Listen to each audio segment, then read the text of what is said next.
Howdy, howdy. Good morning. Hello. Good evening. Everybody's here. Oh, Phil's already in the house. Hey, Dr. Phil. Hey, That's awesome. I did too. Michael did a brilliant job on that intro. You really did. Yeah, Yeah, knocked it out of the park.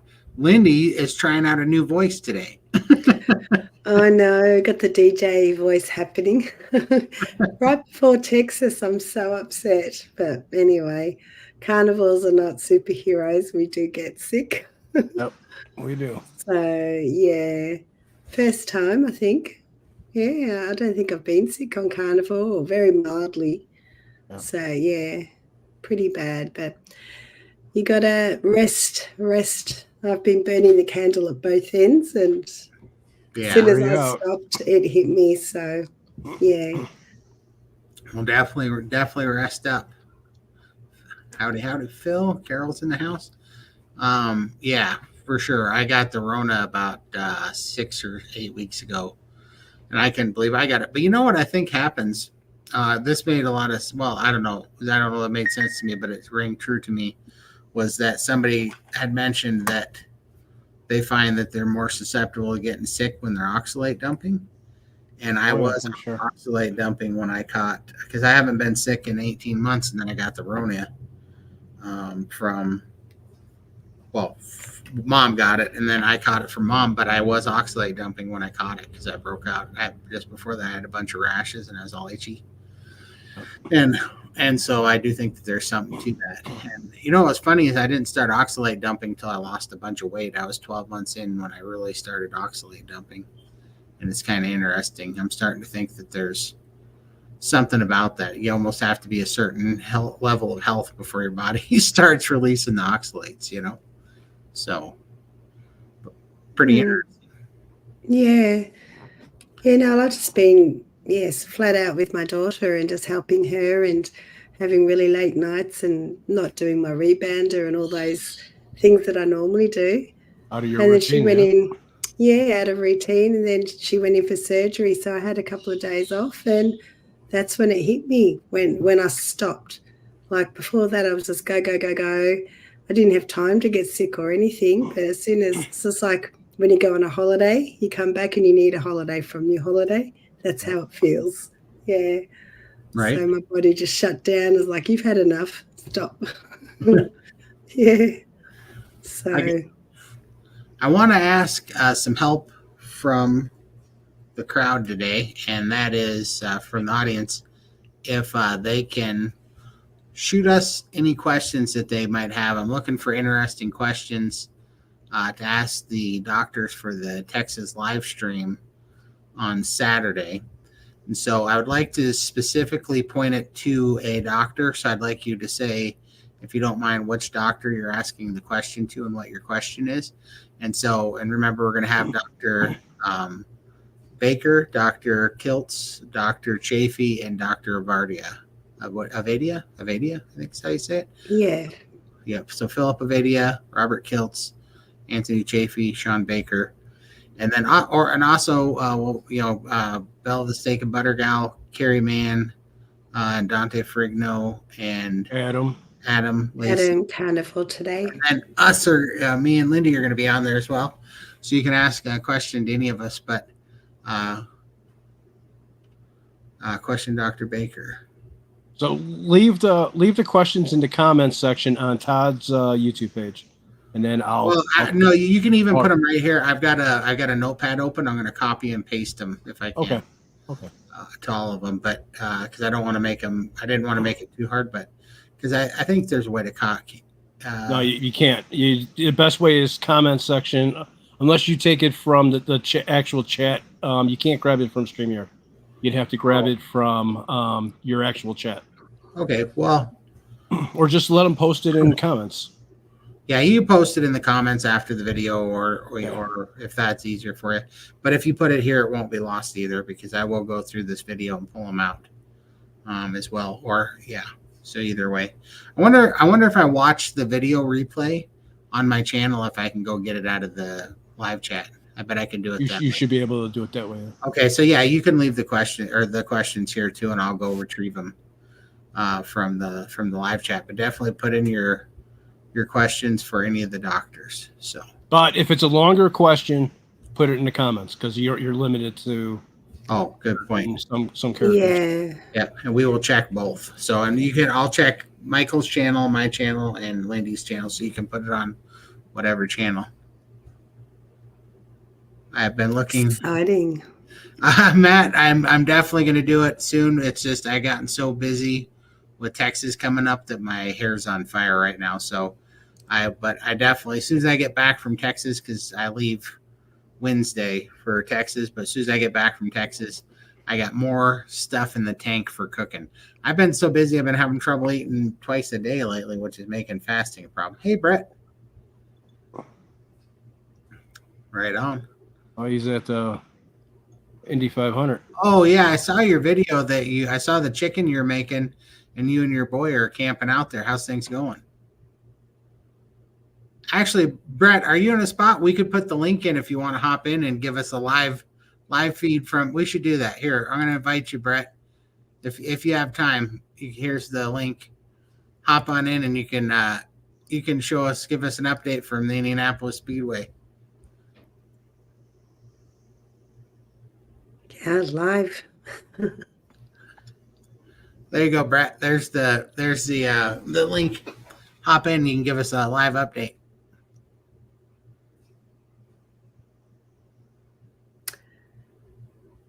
Oh, I have no idea what black elderberry is, but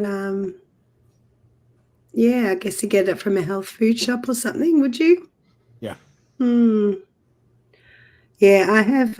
Normally, I don't take anything, but I'm trying to get well before I come. So I've been on cold and flu tablets, cough suppressant, throat lozenges.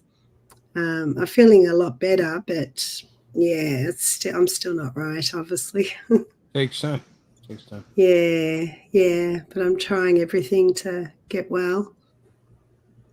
So I'd like to hear more about Rivero and his vision from Dr. Baker. Definitely will bring that up. We'll definitely have him talking about that, Phil. Did you guys see Beth's message? No, I must have missed it. Where'd it go? It's up on the screen right now. Oh, I think you missed it on purpose. oh, Jesus. Beth, are you trying to kill me? And you said earlier your hair was on fire, so. No. It can't be 106. That's like, it might as well be 250 degrees at 106. That is crazy. I'm going to fry. So what's that in Celsius? Hey, Brett, what's going on? I can't hear you guys. It's all right. I can't hear you guys. It's pretty noisy. No worries. I will. I turn the camera around. As possible on this weekend today, experience 7. The full winner. That's We're all. under a caution right now. Under caution right now? But we got 154 laps of 200. The Indy 500 track is 2.5 miles around. So they do 200 laps for 500 miles. I'm here with my son. We're having a good time. Right on. And we're getting ready to go back green here any second. So just hang with me for a second. No worries. The lights are off on the pace car.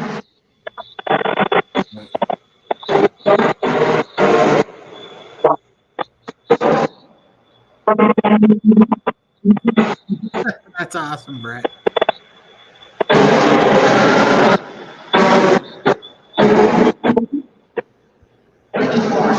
All right, that was the last lap of yellow, and they're going to go green, and it's going to get really noisy here in a second. So,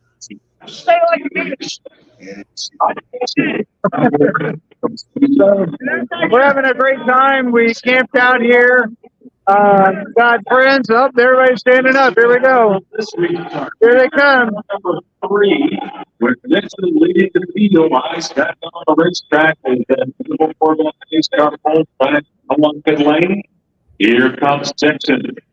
46 laps to go. Scott Dixon, green flag wave, restart. Here we go. Green flag. Here they go.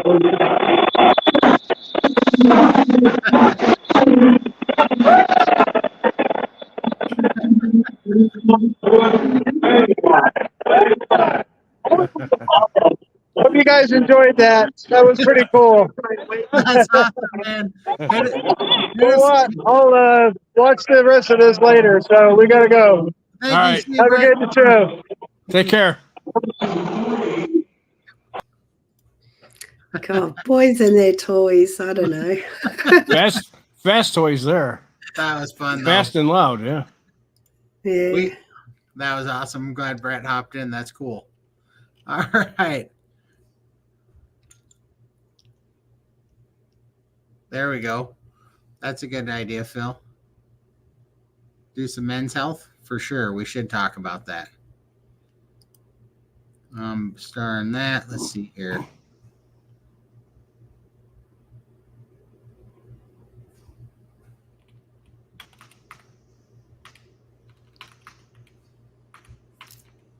Oh, thank the Lord, Missy. Our prayers for answer to cool front arrives next week.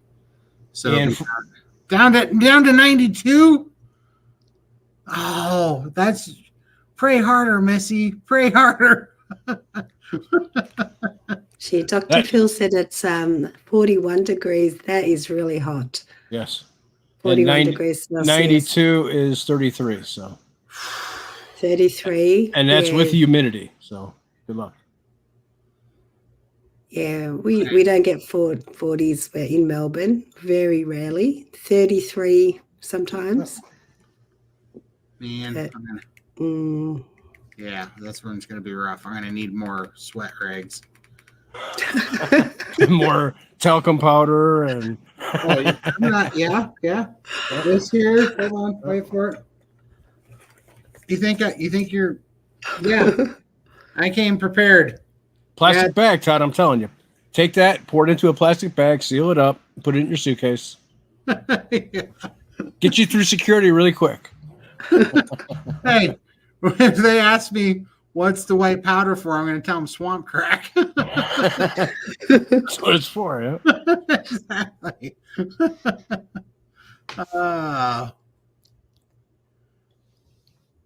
But I still have to get to the car and to the building. Like, Run.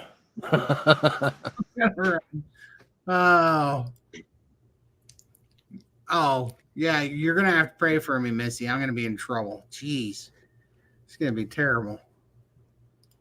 All right. You just unclicked my click. We started. I shouldn't be helping. I'll stop No, helping. it's all right. I'm not touching anything today.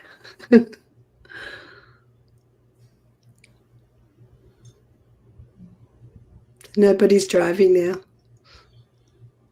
Yeah, I'm reading sauna week in Austin. Man, that's going to be no joke. Oh, man. Dr. Phil, what are my chances of surviving Austin? I need a physician's opinion. 50-50. Exactly. I think that's being generous. Hi, Mama Cracker. I'm Hey, Mama Mama. Cracker.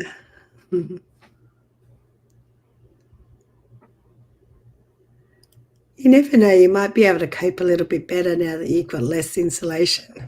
That's true. Hopefully I won't just turn purple. It won't be that bad. Yeah. And if you turn purple, Lindy take pictures if he turns purple. I might be able to get some of this, get rid of some of this lymphatic fluid, though. I think it's going to be. Sweat it out of you. Yep. Yeah, I should steam it out of me. You'll see it coming out of my ears and steam when I'm boiling. If he turns purple, call him Bernie. Oh, here we go. Barney, yeah. Hyena diet. What's the hyena diet? I can't wait. I feel like it's eating vegans, but I'm waiting to see.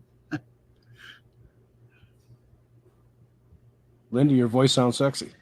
Oh, thank you.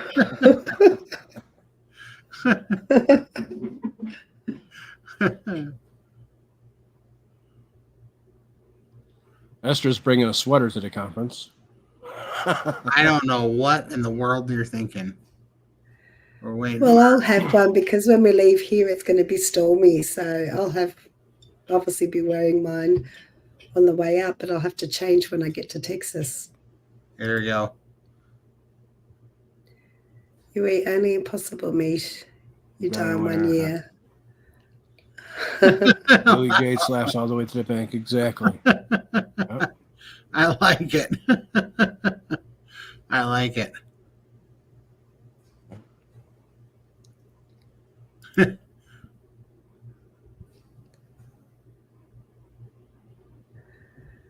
Dousing my forearms in cool water actually helps in humid, hot weather.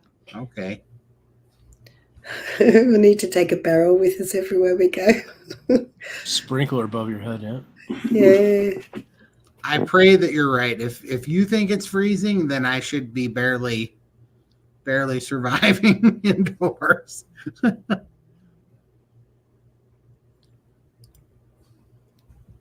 I hope so. I hope it's snowing inside. I hope that when I come in, the steam that's going to be rolling off my forehead turns to snow. Consider a neck fan. I might need one for sure. Oh yeah, cools the blood. I think that those microfiber towels that get cool when you wet them. I think that's the same idea. For sure. Indoors is usually freezing. That is awesome. I have a straw cowboy hat coming for sure. I'm hoping it gets here in time. We're going to have to buy one in Texas. That'll be embarrassing if I have to buy a cowboy hat in Texas for a Montana boy. That'd be real embarrassing. But I looked everywhere here and I couldn't find a good black straw hat. And I don't really care to wear a white straw hat, even though I probably should. I seen a hat yesterday that you should get, Todd. Let me see if I can find it again. Oh, good Lord. I can only imagine what this is going to be.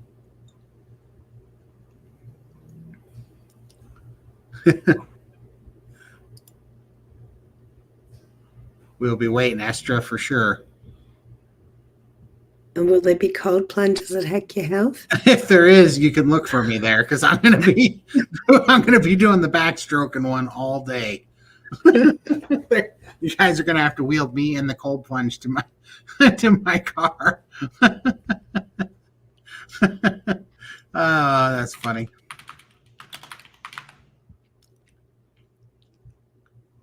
All right. Let's see here. Perfect. Here's a carnivore question. How long did it take to not crave sugar? For me, 5.5 weeks. Same about for me too. Yep. Yeah, me too. Yeah. Takes a while. Takes a little bit of time for sure, and you got to eat your way through it for sure. Yep. Feed your cravings with carnivore. For sure. Yeah. Bacon. Quick fix. Scrambled eggs, yep.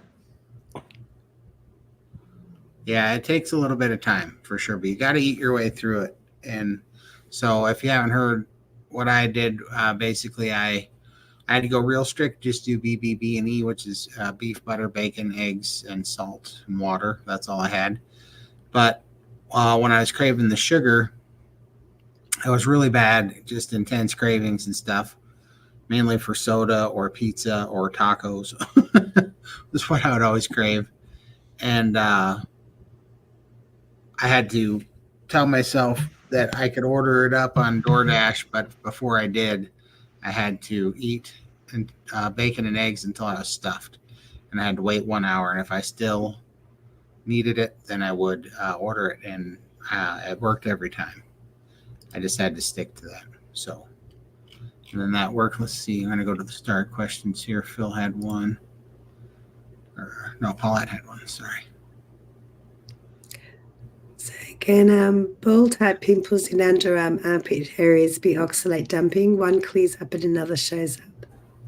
Just started after Carnivore restart about 6 weeks ago. Nowhere else on body. Yeah, I think it is oxalate dumping. I used to get them all the time. But I still get them every now and then.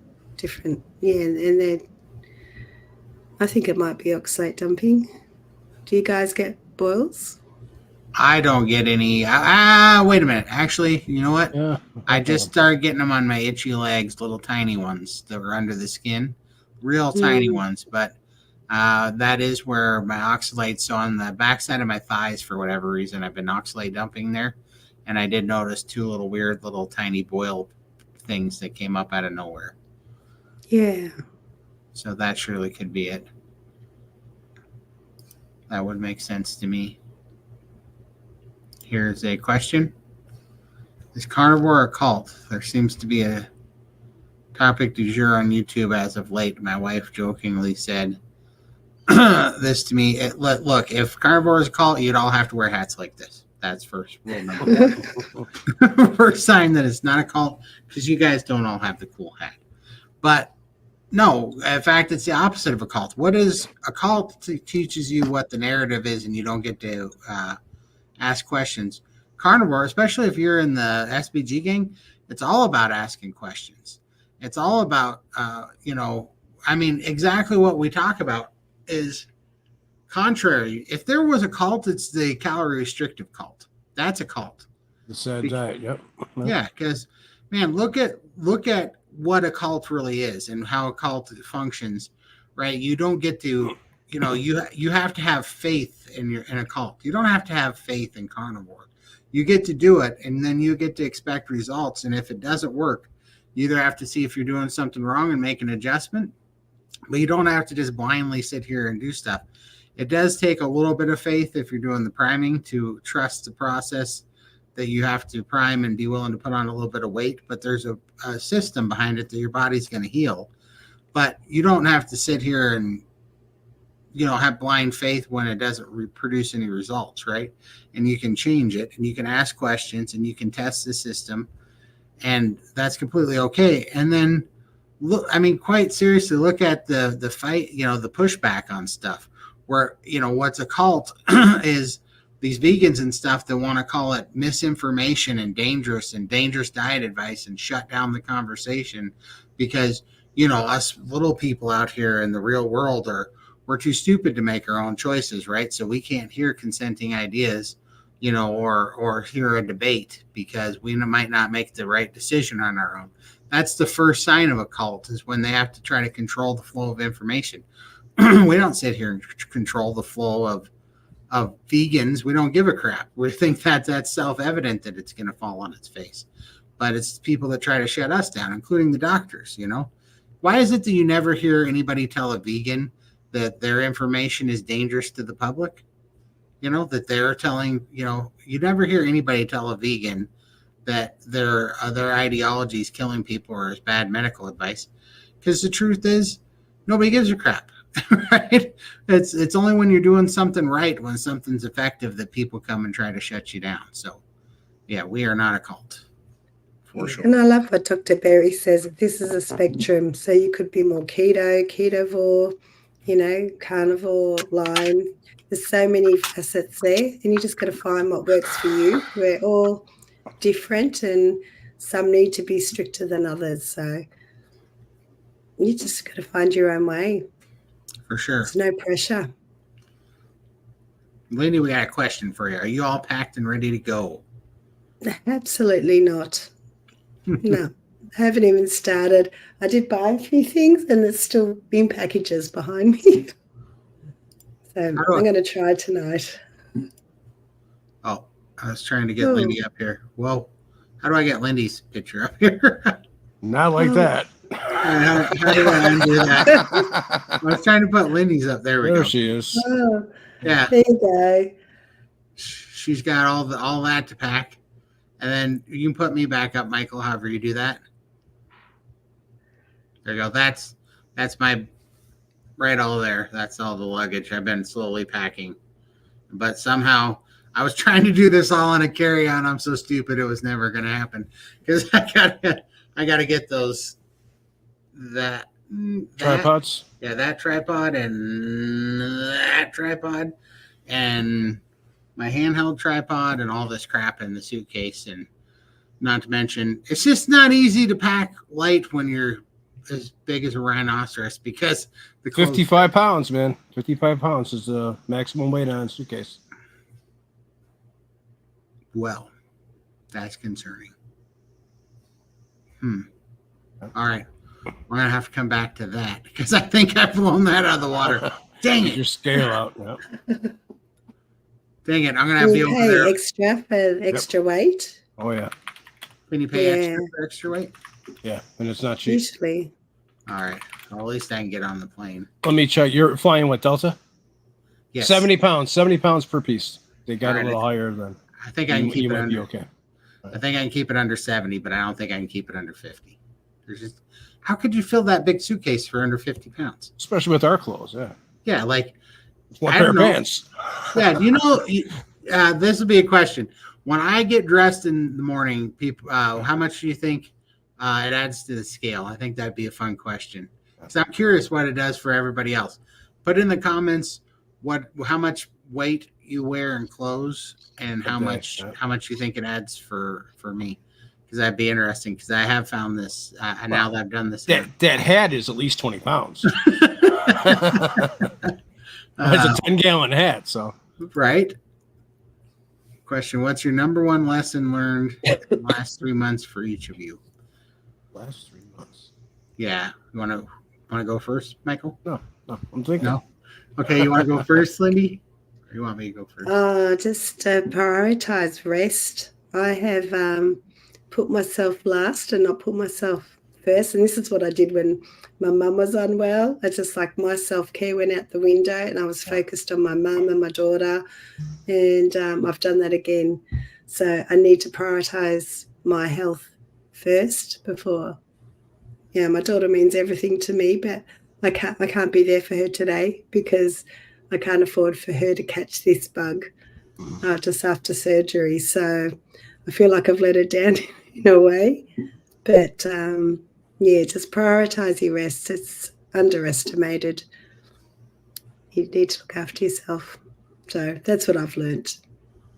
Yeah, I think it kind of along the same lines, but for me, it's been to just relax. And I know that sounds stupid, but I was trying so many things and I didn't think that I was making progress because I couldn't see it. And I felt like I kept questioning everything, thinking that I was doing something wrong.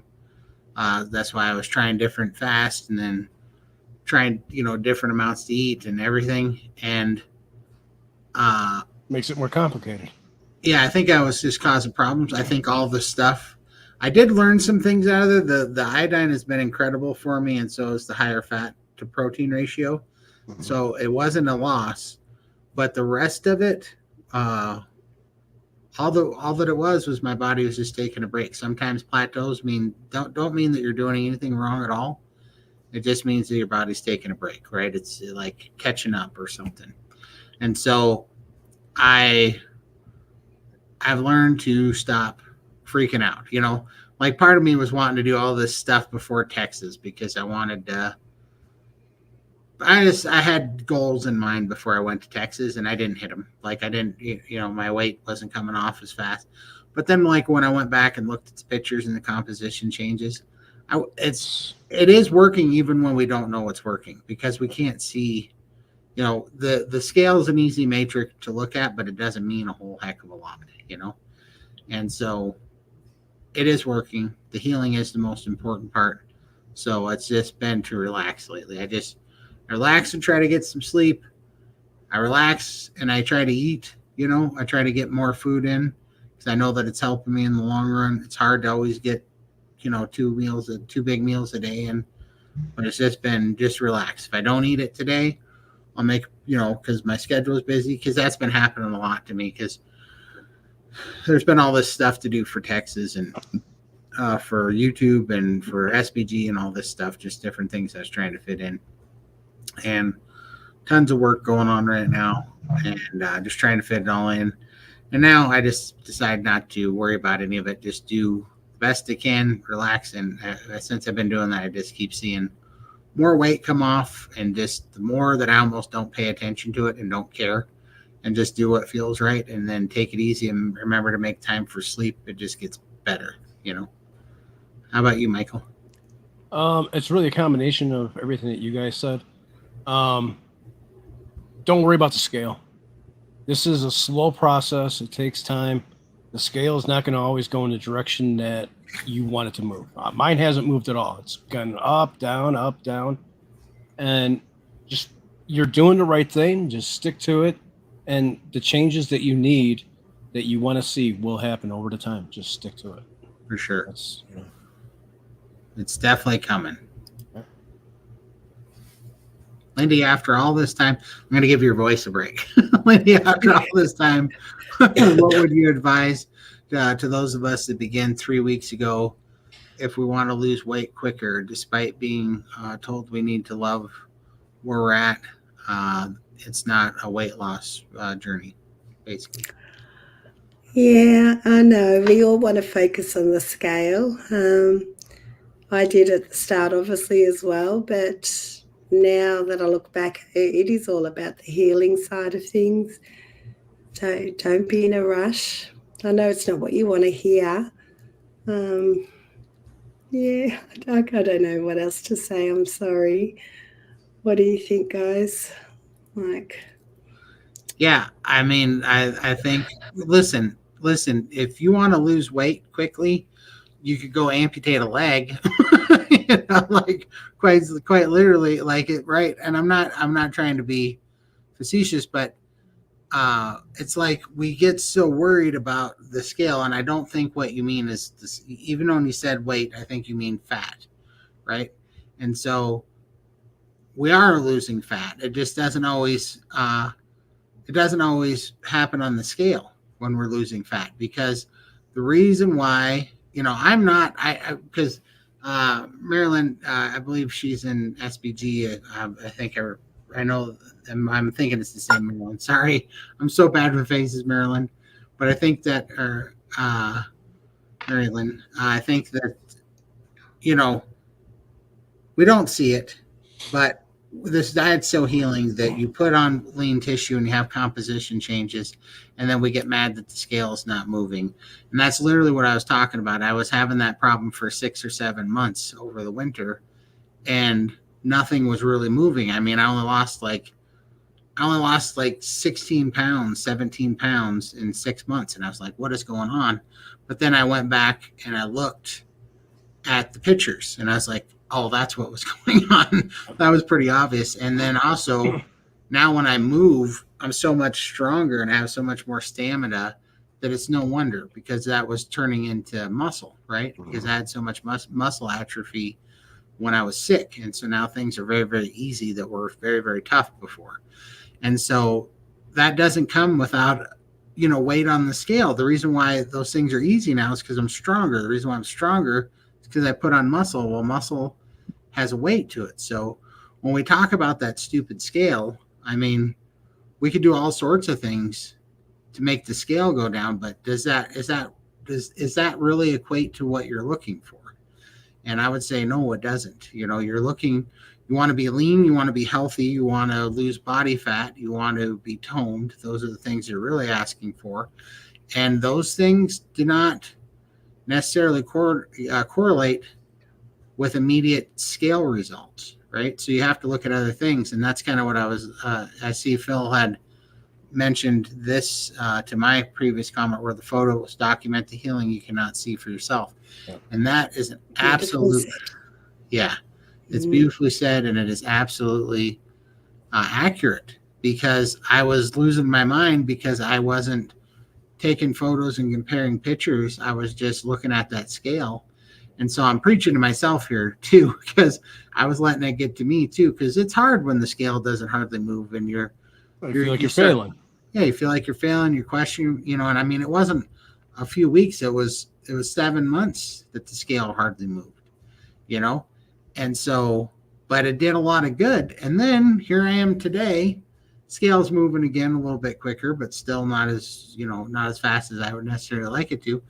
But then I go and I finally had to buy clothes for Texas, and I'm down 14 pant sizes, so it's like, well, that's fine. Now, am I where I want to be? No, because I'm still buying the size 58 and 60 pants. That's still huge, but I'm not buying, size 74s anymore, right? And so it's huge difference. And so it just takes time, and we're not going to do it overnight. It took a long time. So I know that's not what you wanted to hear, but I promise you it's the truth. It is. Yeah. Let's see here. A suitcase in itself can weigh 7 to 10 pounds without any. Exactly. The ripoff. Remember the old Lethal Weapon movies with Joe Pesci, where he's like, they F you in the drive-thru. Mm-hmm. F you in the drive-thru. Yeah. That's what the suitcase thing reminds me of. So far this month, not much difference on the scale. My clothes keep fitting more and more loose. Exactly. The scale doesn't tell you the truth. It doesn't tell you everything that you need to see. Yeah, Absolutely. true. Clothes do. For sure. Great job, Joseph. Yeah, very good work. Lindy, put on your oxygen mask first. I will do. I hope I won't need it though. Exactly. Yeah, only if I'm sweating in Texas. If I'm sweating hard in Texas, my 10-gallon hat will weigh 80 pounds. Fills up, yeah. For sure.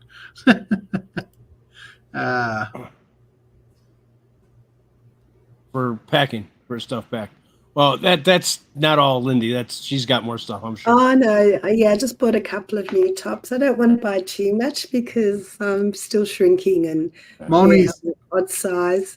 I don't even know if these things fit. I'm too scared to try them on. Moni's calling me out for being high maintenance is what's happening here.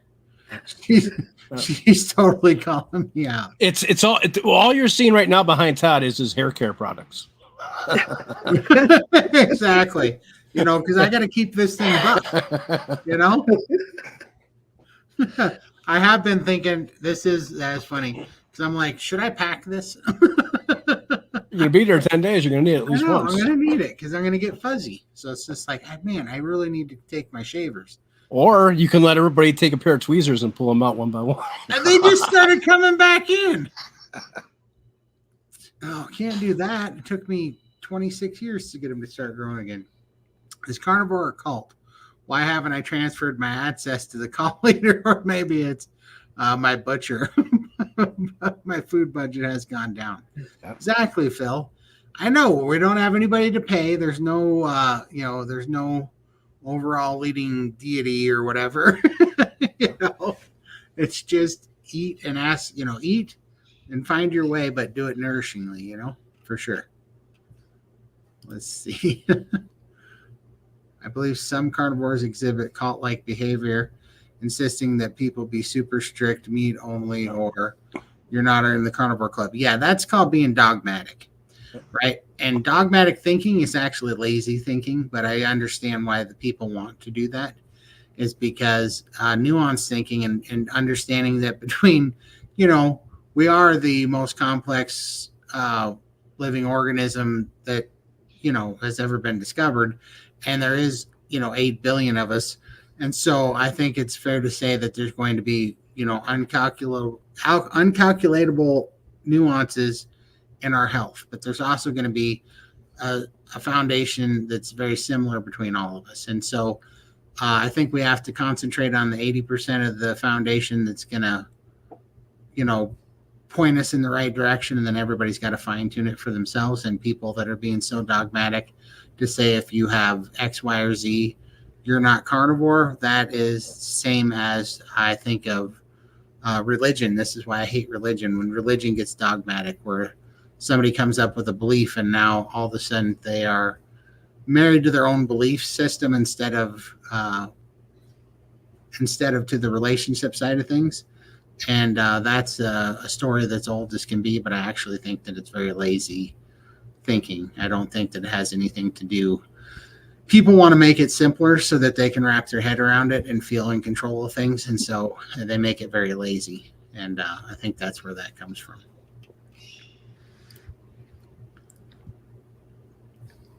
Hi, everyone. What do you think of Maria Emmerich's recent video where she says priming is dangerous and shouldn't be done? I think that there's no end to people that like to clickbait. That's what I think. Just a fan. So many people, hasn't it? It's so crazy. I mean, here, Dr. Phil, do you think that priming is dangerous? He'll ask an actual medical doctor that's primed, right? It's silly, right? It is so silly to say these things because here's what's funny, right? We're in the SBG. We do not get paid. None of us get paid to be in the SBG. All of us are just fans because it's personally helped us, right? And that includes Dr. Phil. And I'm not going to speak on his behalf, but I think that's important to understand that we get people all the time that we're under eating that need priming to heal. Okay. So by the same damn precedent that Maria Emmerich is touting here, we could also say that we have to that what she's touting is dangerous and that we have to heal all those people. This is the dogmatic, lazy-minded thinking that I'm talking about, because we could all literally make these arguments and put out lazy content like this and create dogmatic, content like this. But the fact of the matter is, not everybody is the same. There's nuances because this is a difficult, very personal journey. But if if her point is that trying to eat and to nourish the body and heal the metabolism is dangerous, I would say compared to what? Compared to metabolic disease and compared to taking prescription drugs. The prescription drugs that are like the number 3 cause of death in the United States is medication, right? So I don't know. I don't know what her point is other than to get clicks. That's honestly, I mean, we could say the same thing. We could say Maria Emmerich is, protein sparing modified fast. Yeah, protein. Yeah. We could say the exact same thing and put a video out about that. But the truth is, protein sparing modified fast might help some people. I know for a fact that priming helps people. Yeah. Oh, it does. It helped me. I know for a fact it helped me. I know I was under eating, and back in November and December, I needed to do priming, and sure enough, I felt so much better. I was low on energy and all that stuff, and sure enough, so I know it works for me. Right. Yeah. So in it's the big just another tool that you can put in your belt. Exactly. You need these tools. I think everybody needs to get off their soapbox lately, is what I think. Yeah. So ridiculous.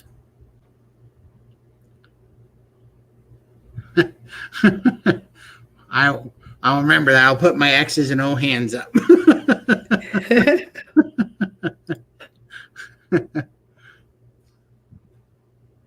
Yeah, they're afraid of the food industry losing control. Absolutely.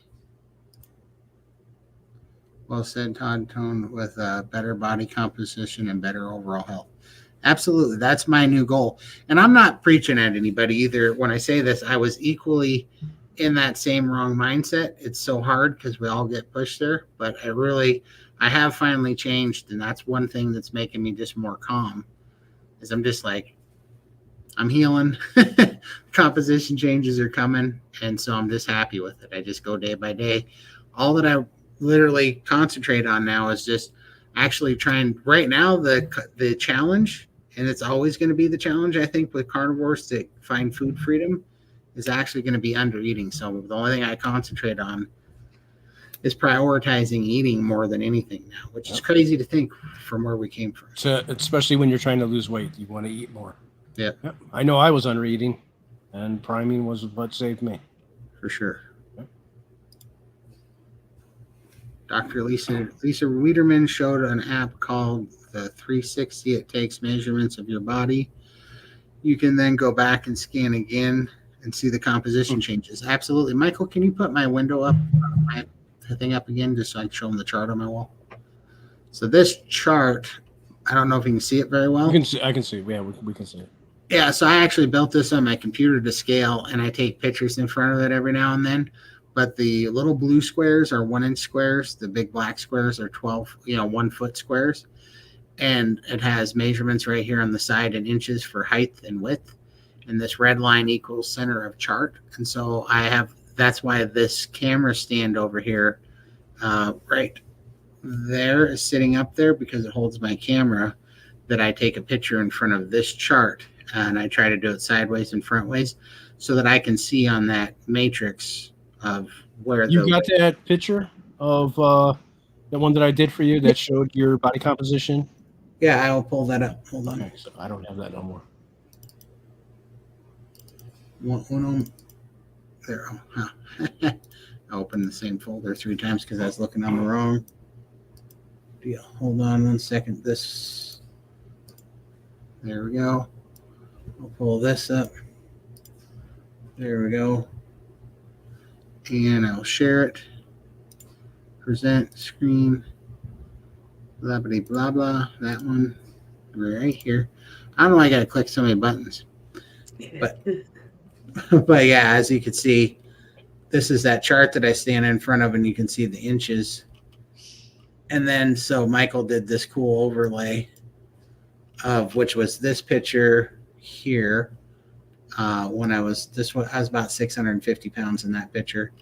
And then he did an overlay on this. Oh man. Oh, here comes his meat. Todd wants to show his meat. There's something wrong. Dang it. Now there's a black screen up there. Hold on. All right. I got it down. There we go. All right. Bring it back up. All right. Sorry. I was trying to make it bigger and something happened. But I guess anyhow, that's this overlay here, so you can see how many inches roughly. In fact, I was off the page with my old picture when Michael overlaid it. But yeah, because he lined up my eyes and my shoulders, and that was the shrinkage. And that's where the 14 pant sizes went. Oh yeah, disappeared, man. It's awesome. Yeah. So I called it. If anybody wants this too, I can email you the PDF, and then I just had it taken down to a print shop, and they laminated it for me. But I can send you the PDF. I call it a body mass reference grid, and it actually works pretty good, as you can kind of see. Those aren't white out or something. That's my filming light that's glaring on it because it's laminated. But anyhow, that is that. It's awesome. Yep, and look at what Dr. Phil says. Shadow of your former self, bud. Thank you, sir, for sure. Let's see. Recently showed an ad. Okay, here we go. Down 54 pounds. Congratulations. That's awesome, Wave. How long? What kind of time frame are you looking at for 54 pounds? That's awesome, though. For sure. 14 pant sizes. Thanks, sir. Yeah, it felt good. I was actually surprised because I went. I don't know why I didn't think about this, but I went to buy pants for Texas because I just wasn't buying pants. I just have suspenders that I'd wear under my shirts, and I was holding up my clown pants for forever because I was losing weight at a good clip, and I didn't want to have to keep buying different pants. So I just kind of let it go. And then when I went to go order them, I was like, all right, I'm going to order pants. And then I pulled up the site and I was like, oh crap, what size am I? I don't know what size I am. So I took my old pants and then I measured them. And I figured that I had somewhere between 10 and 12 sizes, but I ordered them, 10 sizes down, 12 sizes, and 14 sizes down, and went with that.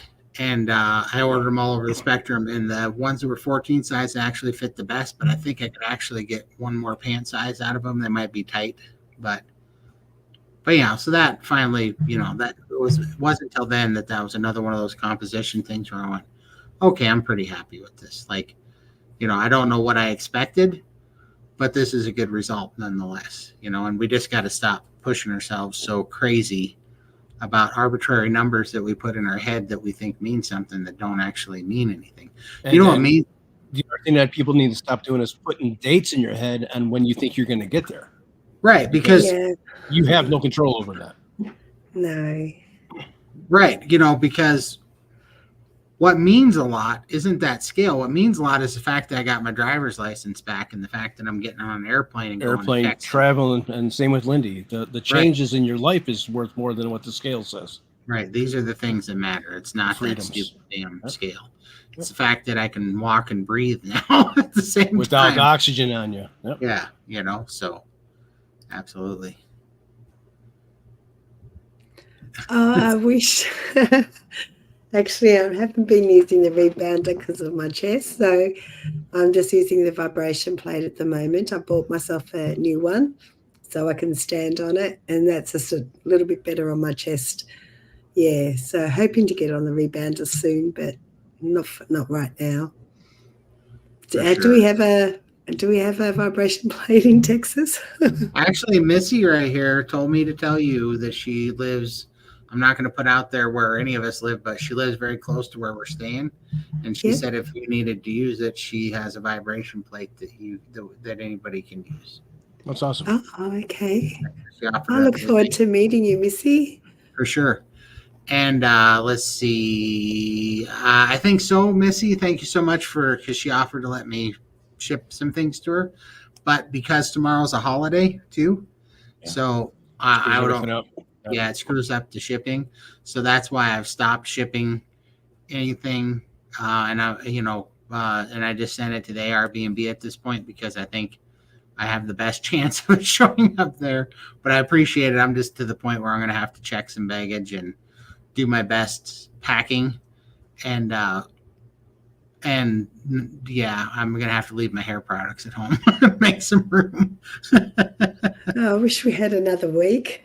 This has gone so quickly. Yeah. Oh, I wish we had another 6 months because I feel like I could use it. Yeah. Because of Carnivore Calm, we really don't care what others think. Priming fixed me. Absolutely, Phil. I'm 100% right there with you. Here we go. What is priming? Who wants to answer it? Here you go. You go, Todd. You got this. Priming basically is nourishing the body so that you can fast and lean. But priming is nourishing the body, healing the body, making the body feel safe, like it's in a safe environment. And no, it's not some woo-woo hippie crap. What it is that if our body thinks that we're in a famine or we're in a place where we can't access food, it holds on to weight. And it doesn't let you get rid of weight, and also it prioritizes certain things, and it starts taking proteins and things because we all undereat, because we're eating a nutriently deficient, empty calorie diet on the SAD diet. So priming is eating with a purpose, eating like it's your job to get the nutrients and healing that your body needs to repair your metabolism and to let tissue and functions of your body, your metabolic system, your body heal, so that you can then start fasting and then you can lean out. It's, and people think that it's weird, but I mean, look at what bodybuilders have been doing since about the beginning of time, right? They bulk and then they cut. They bulk and they cut. This is like doing that, but not just for muscle and for tissue. It's for healing. It's for your hormones. It's for your mitochondria. It's for your metabolic system, your metabolism, everything. It's to heal your body before you start cutting weight. So when you just calorie restrict to cut weight, you're not healing your body, and your body's not safe. You're forcing it to happen, and that's why the weight always comes back on. But if you heal your body and you make your body feel satiated and safe and nourished, it'll let go of that weight and not want it back because it doesn't need it, because it's not always being stressed and undernourished. Yep. There's a Matt's got it right. It's a base Exactly. layer of paint on the wall. I like it. I like it too. Absolutely. Dr. Phil, can you explain why so many overweight people are so overweight, but we eat so little? Is it seriously just because we undereat, and so our bodies are holding up everything when we do?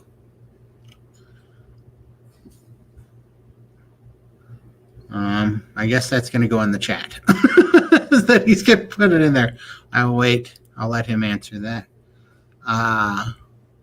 My fridge looks empty compared to when I wasn't carnivore. Yeah, for sure. Yep. Carnivorous. Yeah, my fridge is nice and clean. I love it. For sure.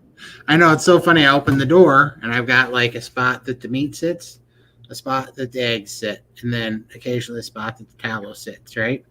And that's Yeah. it. And waters. That's it. Yeah, that's the same with me. Yeah. My daughter has a top shelf for her crap, and my stuff's underneath.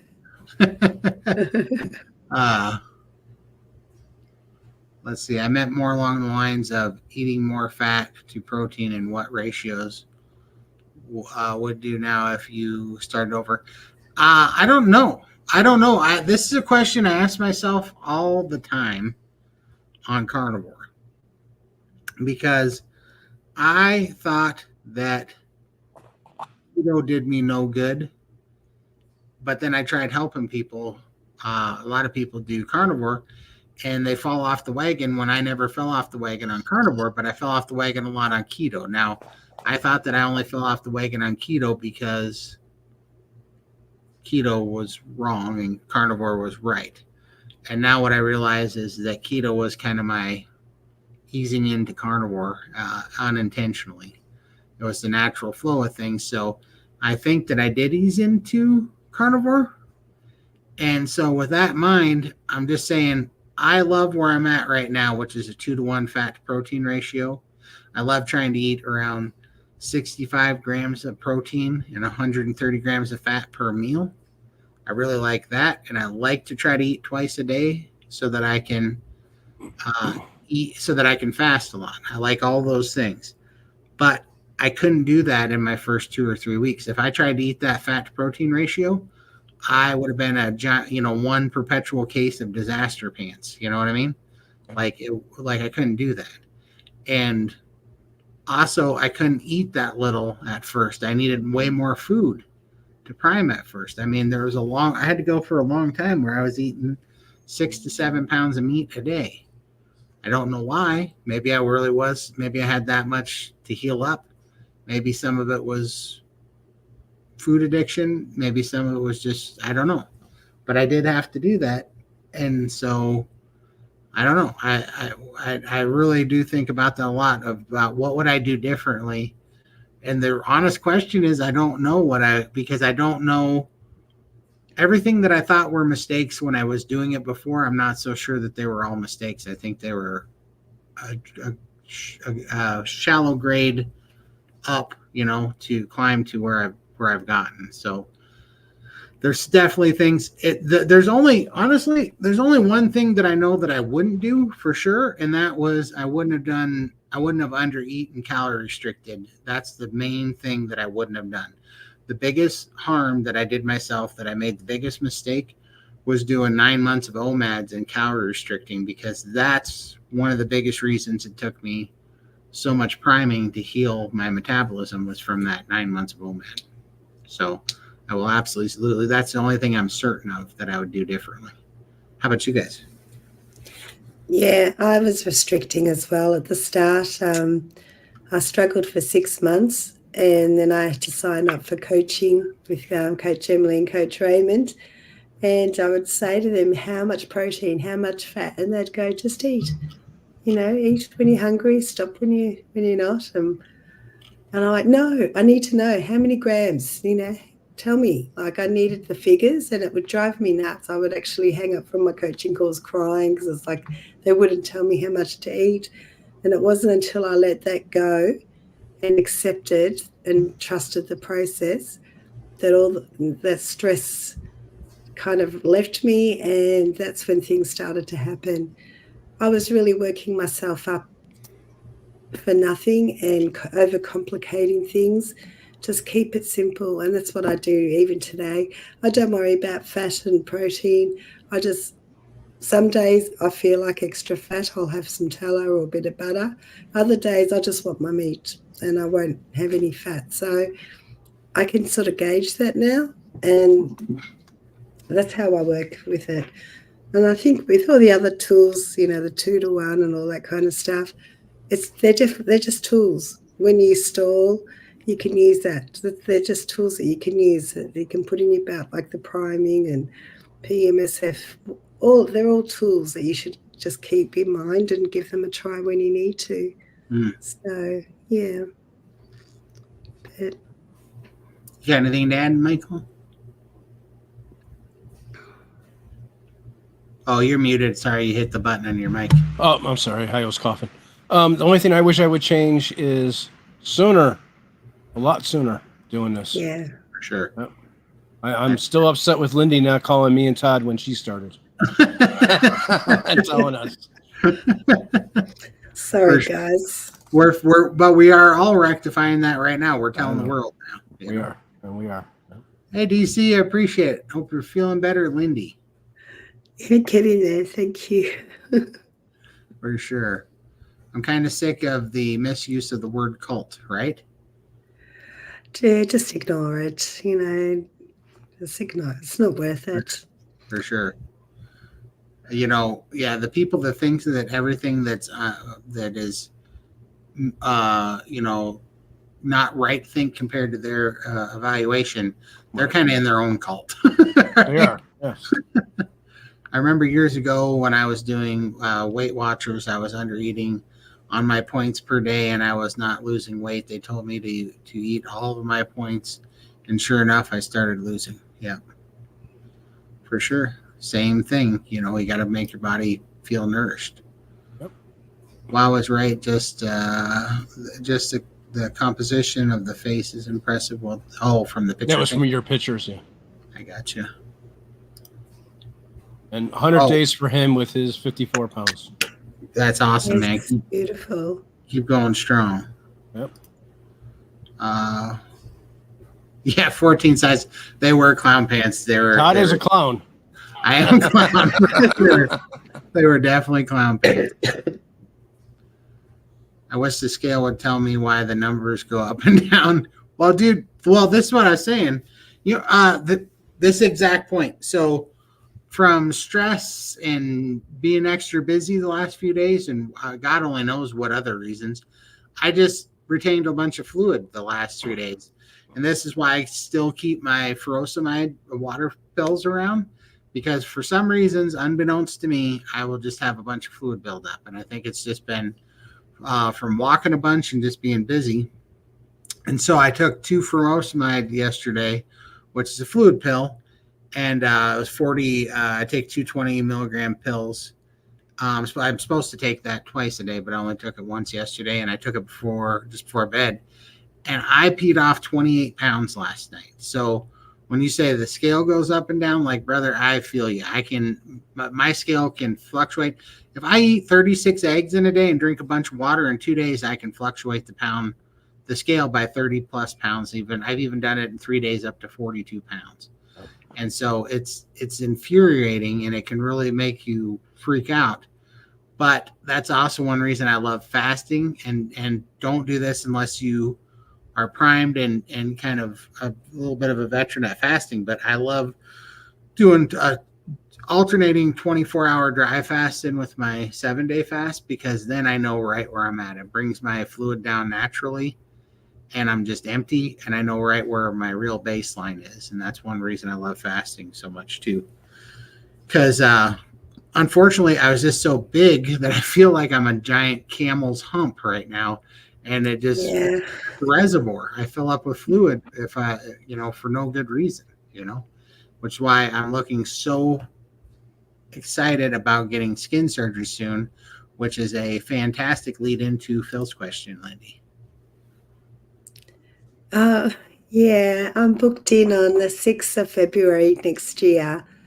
If all goes well, I'll have skin surgery then, just for my stomach. So I'm looking forward to that if it goes ahead. So, yeah, we'll see how it goes. That's incredible. I cannot wait. I'm so excited for it. It's going to be awesome. I want to be there so soon too. I can't. It's just going to feel like you're finally getting rid of that last part that's been smothering you. You know.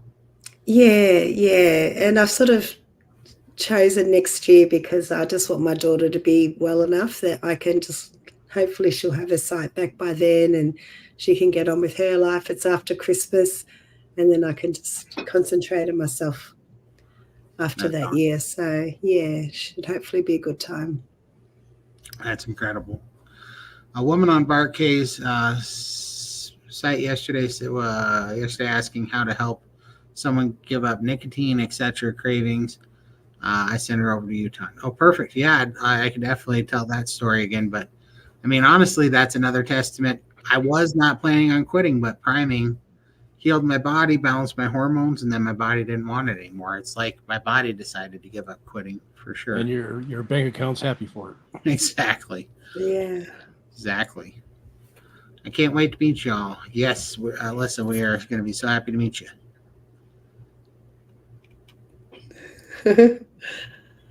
Can you have fruits and veggies through this? You can do whatever you want, whatever works for you. But I mean, most people find that it's not helpful.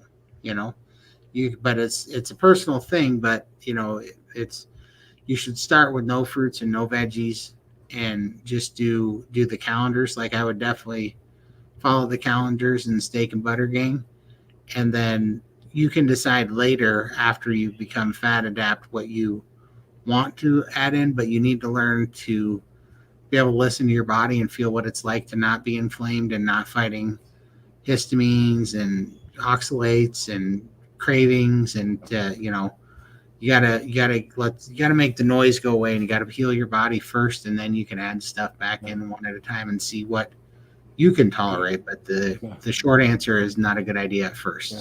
I definitely not have no fruits. You don't want those extra sugars. Nope.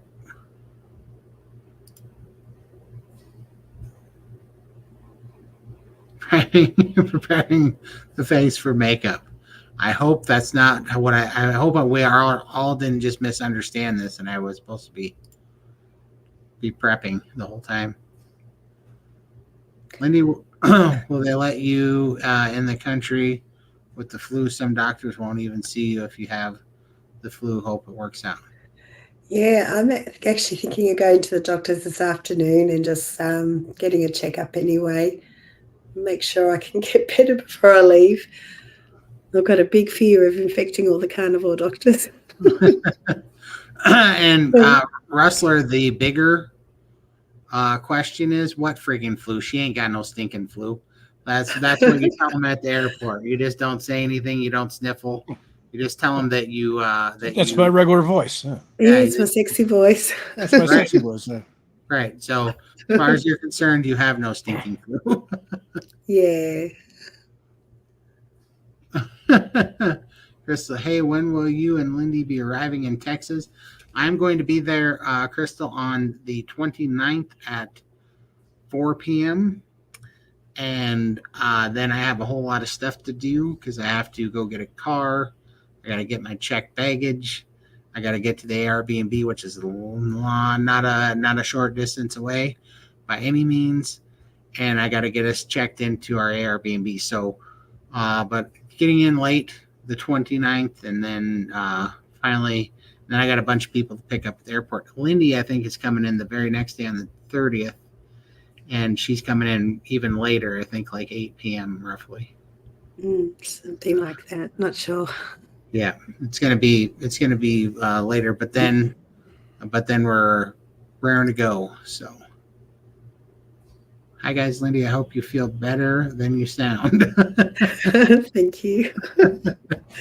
I do feel okay. It's just the voice is gone. Yeah, but I feel good otherwise.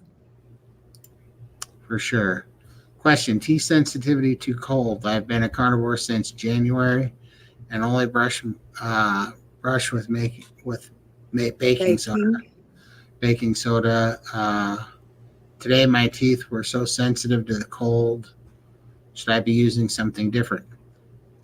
I heard that baking soda was very abrasive on the teeth, because we heard that too and started using it. And then I can't remember who said it was, whether it was Dr. Stock.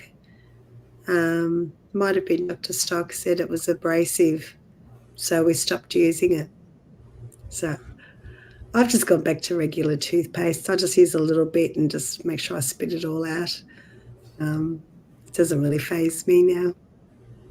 How about you? I had sensitive teeth before I started Carnivore, and they have gone away actually.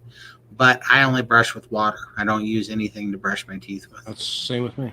That's what I use. So I just literally put it in there and use water just to get, because my teeth, just to get the ketone slime off, right? But I don't have dirty teeth anymore. Right. Because I'm not eating crap that decays my teeth. I'm not eating stuff that gets stuck on my teeth, and I have floss all the time. I have these little, because I have these little cam area up under. I have these little things in my desk that I use all day long. Yeah. Michael beat you. You did. Thanks, Michael. Stealing my floss stick thunder. But no, seriously, I go through these things like crazy. So I'm always doing this, so my teeth are never really super built up with anything. So just the toothbrush and water does fine for me every morning. I don't know. My teeth aren't super right. They're not super stained or anything, but I am wanting to go get them whitened, but I'm not sure that that's a good thing or not. Because, I chewed Copenhagen for 26 years. So I'm thinking about getting them whitened, but I'm just not sure if that's a good thing or not. But I don't have sensitive teeth anymore, or gum disease anymore either. I'm so sick, and I never get the flu type sick.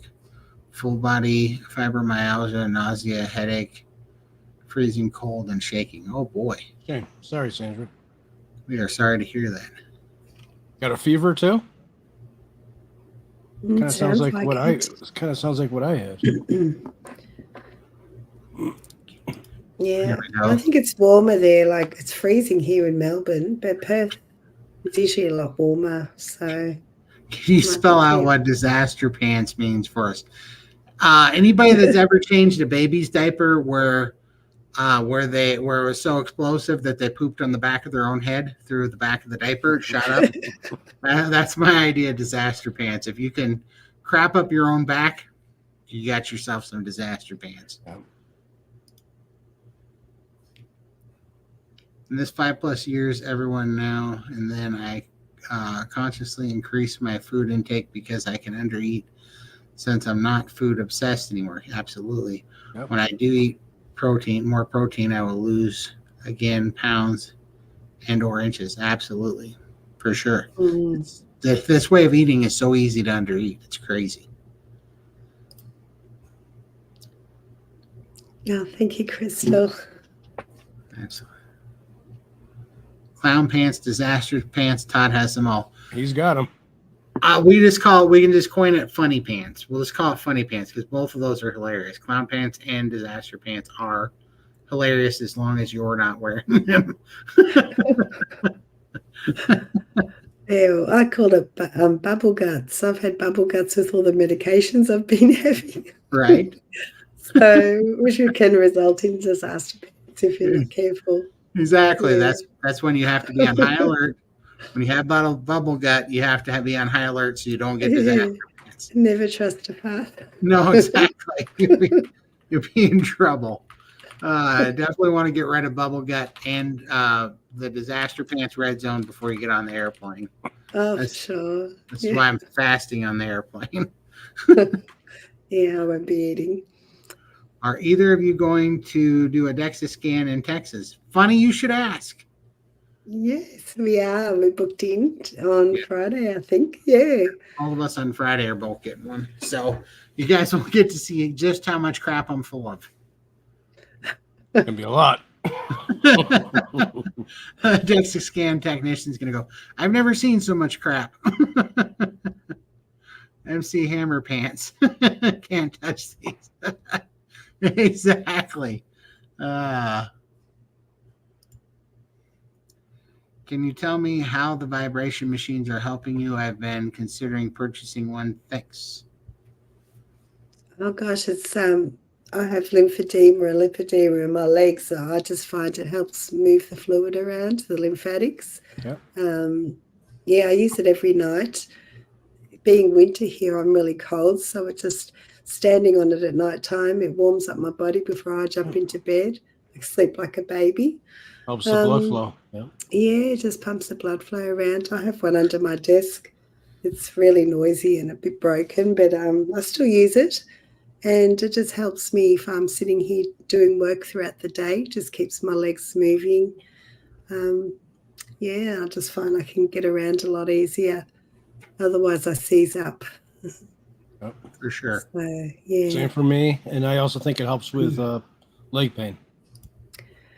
Yeah, and if you've got cramps, sometimes you get like I had a cramp.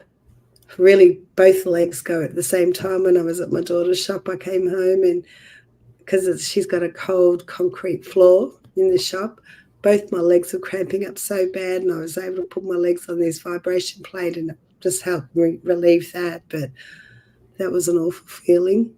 So I think I would have lost both legs otherwise. Yeah, for me, it just loosens everything up. It helped with the neuropathy. It gets fluid moving. It breaks up that really, if you have a lymphatic problem, you'll know that really hard fat that gets impacted with fluid. That's just like a hard mass. Makes your skin numb, makes the skin dry. It breaks that up and gets it moving. And it just gets things flowing, gets the blood pumping. And it's just really handy, especially if you have trouble moving that fluid. It just really helps mobilize the fluid and get it out of your body, feels very therapeutic, Mm. What's the next question? I thought my 15 pounds up all night pee was a lot. I feel water weight sucks. I think my record was 42 or 44 pounds and 9 pees in a night that I did one time. Yeah, it's crazy how much you can get on you. Clean keto worked for me for 5 years, but was slowing every year. Carnivore did too, but slowed down and stalled after the first 6 months. I'm hoping to kick back into losing weight again with Carnivore. Absolutely. I think you'll get there for sure. Like I said, I didn't lose. I think I lost maybe 14 to 16 pounds in 7 months there, but the composition changes were huge. It's such an amazing journey, Todd. Will you write a book biography? I don't know if I'm a book writing type, but I will definitely make some videos on it. I don't know. It's just I think that we need to have some documentaries like Healing Humanity's doing, and I think all of our stories need to be, my story will be more impressive with Lindy's story and Michael's story and a lot of other people's stories, so that it's not anecdotal, right? I don't want this to be special. I don't want this to look like a one-off.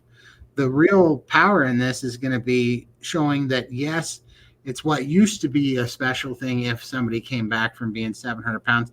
I want it to be the new normal, that not only can you come back from that, but let's get to the point where we never get here again because we fix our food environment so we don't have insulin resistant infants that are growing 600 and 700 pound plus people because we are so metabolically screwed up, from our food.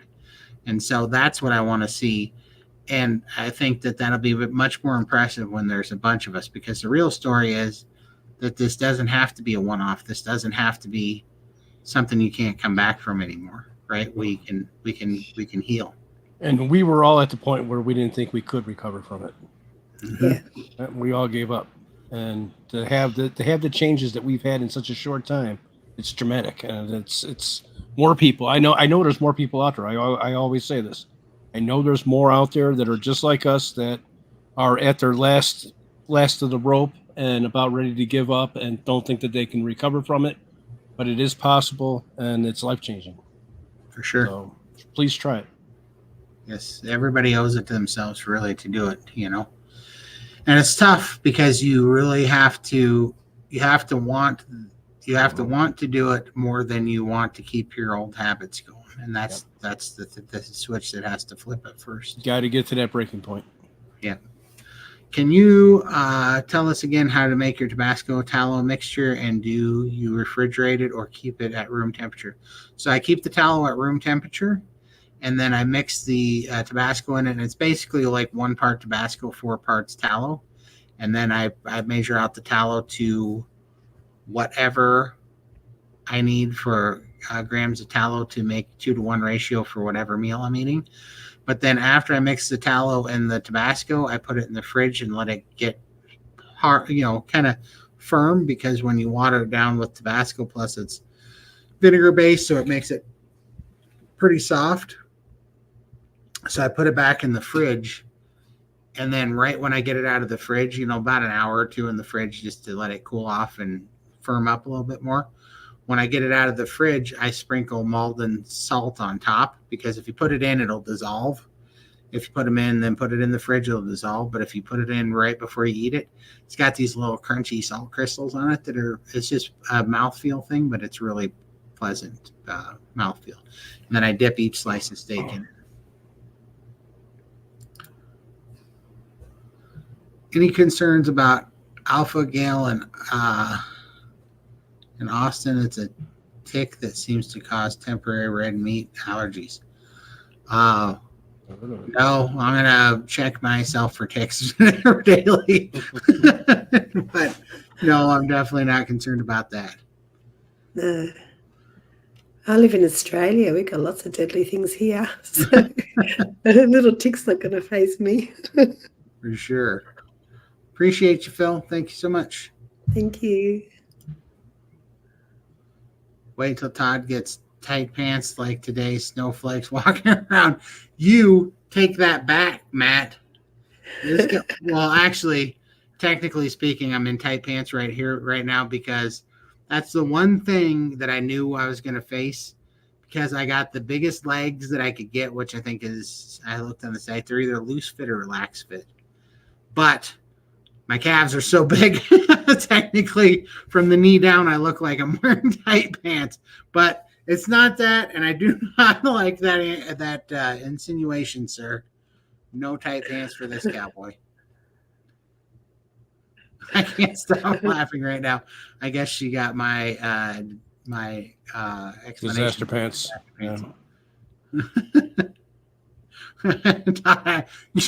You thought for the second that I wasn't going to ask that question? That was comedy gold. Of course I was going to answer that question.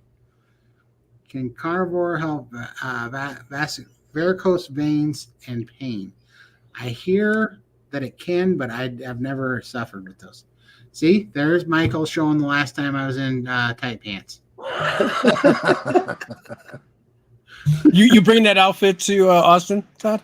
You know what's funny? All right, what's funny is right now I'm actually I got one of those compression shirts, because I'm trying to keep my legs and my chest under compression, trying to squeeze off some fluid.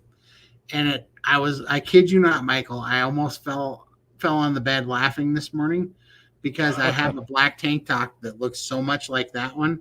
And because I've been lifting, my shoulders kind of got all beefy.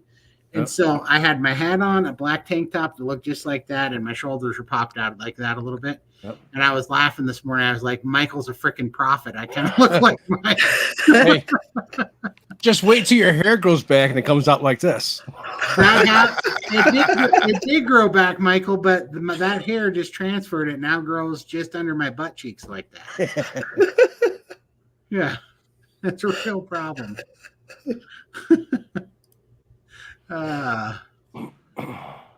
I don't know if I have a fever, but I got the heater out of storage. Oh, wow. What's going to do is stay warm. Yep. I haven't turned ours off in a couple of days. It's been going full bore. Who will play you in the movie? Michael, of course.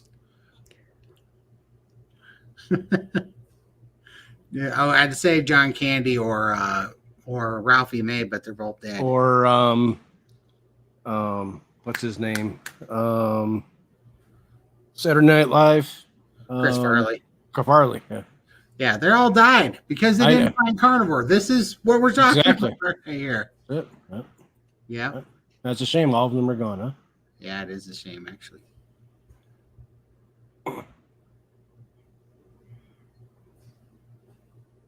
Evidential. Oh, yeah, for sure. But it's good because we're not an accident, right? We're the first 700-pounders we found each other. Well, plus Bill was right in that area too. Bill in Alaska, so for sure. But there just needs to be hundreds of us because we're not special by any means. We were by far everybody that thinks that we're doing something with willpower, never seen us unleash on a cheesecake or a large pizza before, It's hard work for us as well. Every day is a battle, but we've got a strong why and we have to stick to it. Have to. Absolutely. None of us want to go back to where we were. No. What do y'all think about using a vibration plate with having total knee replacement? Do you know anyone who uses one of these replacements and joints that are okay using, and did it hurt your joints? So none of us have any joint replacement. However, I will say that today at the SBG open chat, there was a gal in there that had 2 knee replacements. And she said that she uses hers on low. She won't stand on it, but she will sit down and put it on low. And she said she's had 0 problems. There's another lady that was saying she had psoriasis with a hip replacement. And she said that she was using it, felt great, but then she heard that it was bad, so she stopped using it. And her and this other gal started talking back and forth, and she decided she was going to do it again. Right. Go back to using it because it felt better. And once again, it's going to depend on the person. And I got bone on bone, and it actually makes my knees feel great. Right. It relieves so much pain. Slow. Yeah. Keep it on the low. Keep it on the low level. Don't go nuts like Todd. He goes to 60. He wonder why his legs are ready to give out. Yeah, and why I walk off there feeling like a newborn baby giraffe. Yeah, and we're having cramps that he never had before. Right, exactly. I had muscles in my butt cheeks cramping that I didn't even know existed. Like, where's that one coming from? Appreciate you. Funny you should mention fixing it from infancy. If I knew then what I know now, I nursed my younger daughter until she was 2, and shortly thereafter I began gaining weight rapidly. She began gaining weight rapidly. Oh, wow. Yep, and I really think that's it. I think a lot of people are a lot of infants are being born insulin resistant because of their mother's diet, and I think that's one of the big markers that's going to tell you if you're going to be really, really have a weight problem. Hey, Sherry. Hi, everyone. Have you ever heard of Carnivore helping with skin cancers? Well, I think Carnivore helps with all cancers because, first of all, Carnivore makes your skin better, but ultimately, a carnivore diet is a diet absent in sugar and carbohydrates, and all cancers feed off of carbohydrates. So it's darn sure not going to make it worse, and it's got to help, in my opinion. So, and I'm comfortable saying that because I'm echoing Dr. Phil and what's the really cranky old guys? Professor Seafried. Yeah, I'm echoing their opinion. This isn't just me speaking, so I'm comfortable saying that. Did any of you worry about eating too much protein and having it keep your glucose high? I'm insulin resistant and I can't get it to come down, thinking too much protein might be an issue. Yes, I had that happen. It's called gluconeogenesis. I had that exact thing happen, which is exactly why I'm now trying to eat 65 grams of protein or less in a single meal. You can have it as much as you want in the day, but what happens, Moni, is that everybody has a set amount of protein you can absorb, and then after that, it turns into glucose, what your body can absorb in a particular meal. Mine happens to be, I've measured it, happens to be at 65 grams. Most people are safe around 40. How do you know? because it knocks you out of ketosis, and I also get it's from knocking you out. Okay. yeah. So I measure it, and so if I eat 70 grams of protein, it'll knock me directly out of ketosis. Okay. Also, it puts me into a glucose coma. I want to go take a nap when that happens, and so I know that feeling very, very well. And so what I had to do is I had to lower my protein intake 65 grams or lower, but that's for me, and I'm a big dude, so I have a higher demand, and so I can process more protein because I have more body mass. Most people are around 40 grams is the average for people that can. So you got to test it out for yourself, but you're going to need more fuel than that. So the only way to do that is you have to up your fat intake. And so I had to up my fat intake to a 2-to-1 fat to protein ratio. So in a meal, I will eat 65 grams of protein, or 60 roughly, somewhere between 60 and 65 grams of protein.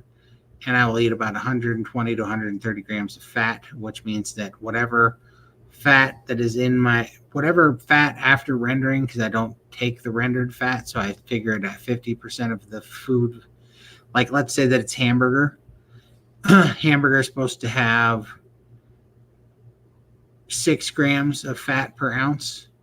But when I cook it, I figure about half of that renders off. So I give it credit for 3 grams of fat per ounce. Okay. And this is 88.12 that I buy at Costco hamburger. So I give it credit for 3 grams of fat per ounce and 5 grams of protein per ounce, which means I have to supplement 7 grams of fat per ounce with tallow. And that's why I make a tallow dip, or I make like a pemmican out of the hamburger, or thereabouts. So anyways, I hope that answers your question, but that stopped my gluconeogenesis insulin spike, because that's a real thing.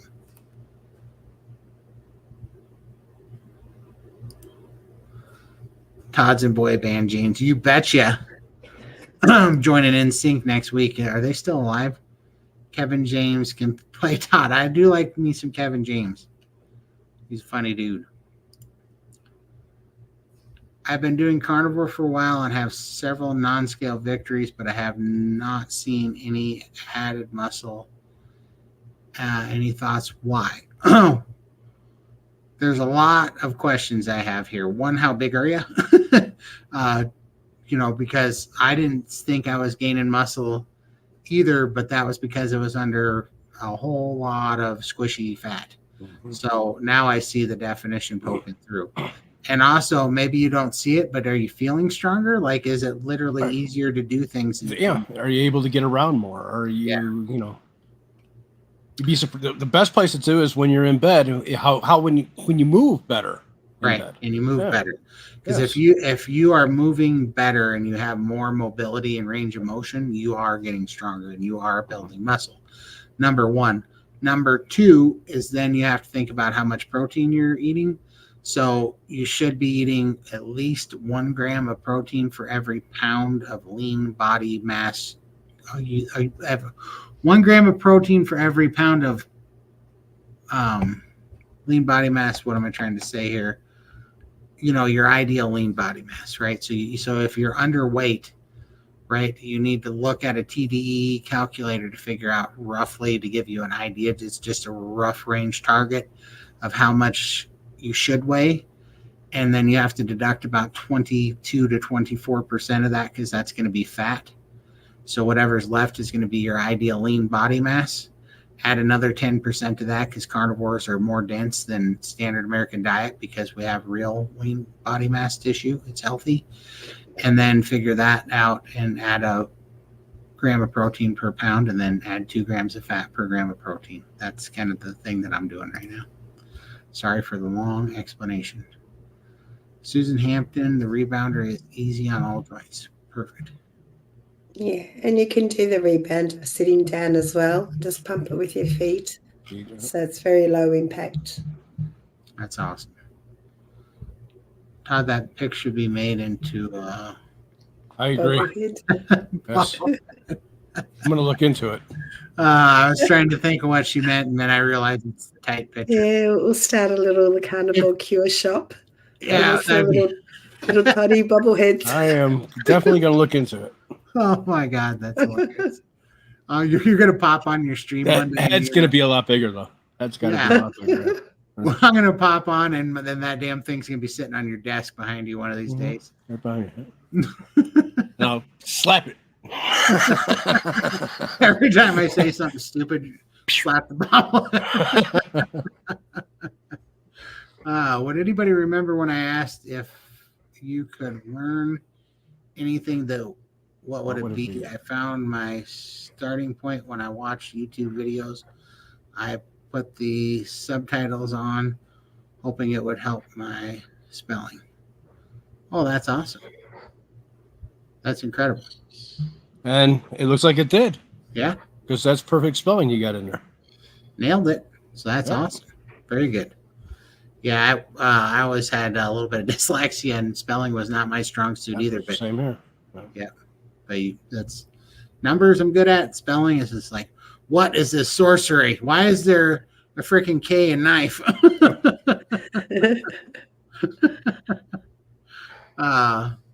Was just randomly thinking that if what the opposite of healing humanity would be titled harming humanity, the devastation of an improper human diet with big food pharma logos on the background. Yeah, just like exactly what's happening. Yeah, exactly. I think it was Ron White that said politicians should wear NASCAR jackets showing all their sponsors on it so they know who owns them.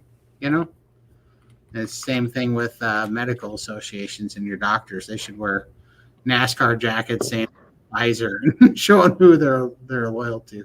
Did you guys see that the Super Size Me guy? What's his name again? Yeah, he passed away 53 years old. 53. Yep. Yeah, I was pretty sad about that. But I was just like Big Chicken came down and gave him cancer. Probably they probably hit him with one of their keep him quiet. Yeah. Yeah. Thank you for sharing that. My knees are bone on bone as well, and I have been wondering if the vibration plate would work. That's awesome. Helps me. Takes away the pain. That's incredible. I've had severe varicose veins my entire adult life. And then her next one is her. Carnivore has helped tremendously. That's awesome. So varicose veins, that's kind of like when they're see through the skin or whatever, right? Yeah. Yeah. Well, because I've had so much lymphedema, I haven't seen my veins forever. Right. And now I can start to see them. Like just looking at my legs now, you can sort of see veins coming through. And I know when people have, surgery, like just skin removal, sometimes removing those veins is the first step. And now that I can see that I've actually got veins in my legs, that's probably going to have to be done as well. So, yeah, I think I have them. Yeah, I know I have them, and I do see that they have gone down a little bit because the swelling has gone down, especially in my feet. So Carnivore does help with that. Does that hurt? Do varicose veins hurt? At times, yes. Yeah. So that'd be interesting. So, when they're asking, is it when you say they help, do they just stop hurting and then go away? Because I was trying to think. I remember when I was like 14 or 15, I was talking to a guy and he was wearing leg compression wraps for varicose veins, and he said it was very, very painful. I'm just starting to remember that now because I was trying to think of what it was, and that was the only time I'd heard somebody talk about that, and he said they were very painful. Yep. I didn't even think about that being a painful thing. I think anyone can benefit from a vibration plate even without lymphedema or lipedema issues. They are great for pain. I think so too. Even back pain, if you got tight muscles, it'll help. Everybody that stops over here, I always have them get on it. I just say, see if you can stand for the full 10 minutes. No one can do it at first. I couldn't do it. There's plenty of YouTube videos. Maybe even just like fitness peak gurus trying them out, and they actually enjoy it. So people work out on them. They do. It increases your workout capacity when you work out on them, and it's actually a better exercise for you. Yeah. I'm not losing weight. I was on Saxenda Saxenda. For a year, been carnivore since January. Gained 2.6 pounds. I lost 19 pounds on Saxenda. Insurance stopped covering. Wanted to lose 70 pounds without meds. I'm guessing that's like one of those Like Ozempic. Weight Ozempic, loss, yeah. something. Yes. Okay. Never heard of that one before. Well, I hope that you don't get back on it because there's a bunch of bad news coming in for side effects on those. Yep. So I hope this really works for you. My knee replacement is 10 years old, and I use my vibration plate. I was worried at first, but I keep it under the 30 setting if I'm standing on it. I go a bit longer if I'm sitting. That's And awesome. when you stand on them, you do not want to lock your legs either. You want to keep your knees loose. Yeah, that's a fact. Also, because especially if you lock your knees, it'll rattle your teeth. Those things are crazy. Todd, how tall are you? With or without the hat? Exactly. That's true. A 5'10", roughly 5'9", and a half, 5'10", right in there. Oh my God, Kevin James would be perfect. I don't think I know who Kevin James is. Who is I he? think he's the mall cop, Mike, but he's awesome. yeah, Mike and Molly. Have you ever seen Mike and Molly? No, haven't seen that. No, not him. King of Queens guy. Yeah. Oh, King of Queens guy. Yeah, Mike and Molly. Yeah. Yeah. Well, Mike and Molly could do it too. Yeah, he could. I forget that. He's a comedian, that guy. Yeah. I forget his name. What's his name? Yeah. Somebody will tell us. Yeah. Sure. Okay, too much protein. That's what might be causing me to sleep after eating. Yeah, but here's the thing, Sherry. That's okay. Because at first you need to eat to heal. So don't worry about spiking your insulin. You need the nutrients because yes, it's turning some of the excess protein into glucose, but you're not just eating it for the protein. You need the fat, you need the amino acids, you need you need all the nutrients that you're getting, all the vitamins and nutrients and electrolytes and short chain fatty acid fatty acids from the meat. And you need all that to heal. So don't worry about spiking your insulin and getting tired at first. Just eat like that. That's fine. You need to get tired and sleep for a while. After you're nourished and things heal up, but don't think that matters. You got to pick your battles, and an insulin spike from meat is not one you need to worry about right now. And that actor's name is Billy Gardell. Yes. Thank you. Thanks so much. Question: have you all ever eaten at Burger King for Carnivore? I ordered fast food for the first time while on this way of eating. 4 Whopper patties with cheese bacon for $14. It tasted like backyard grilling.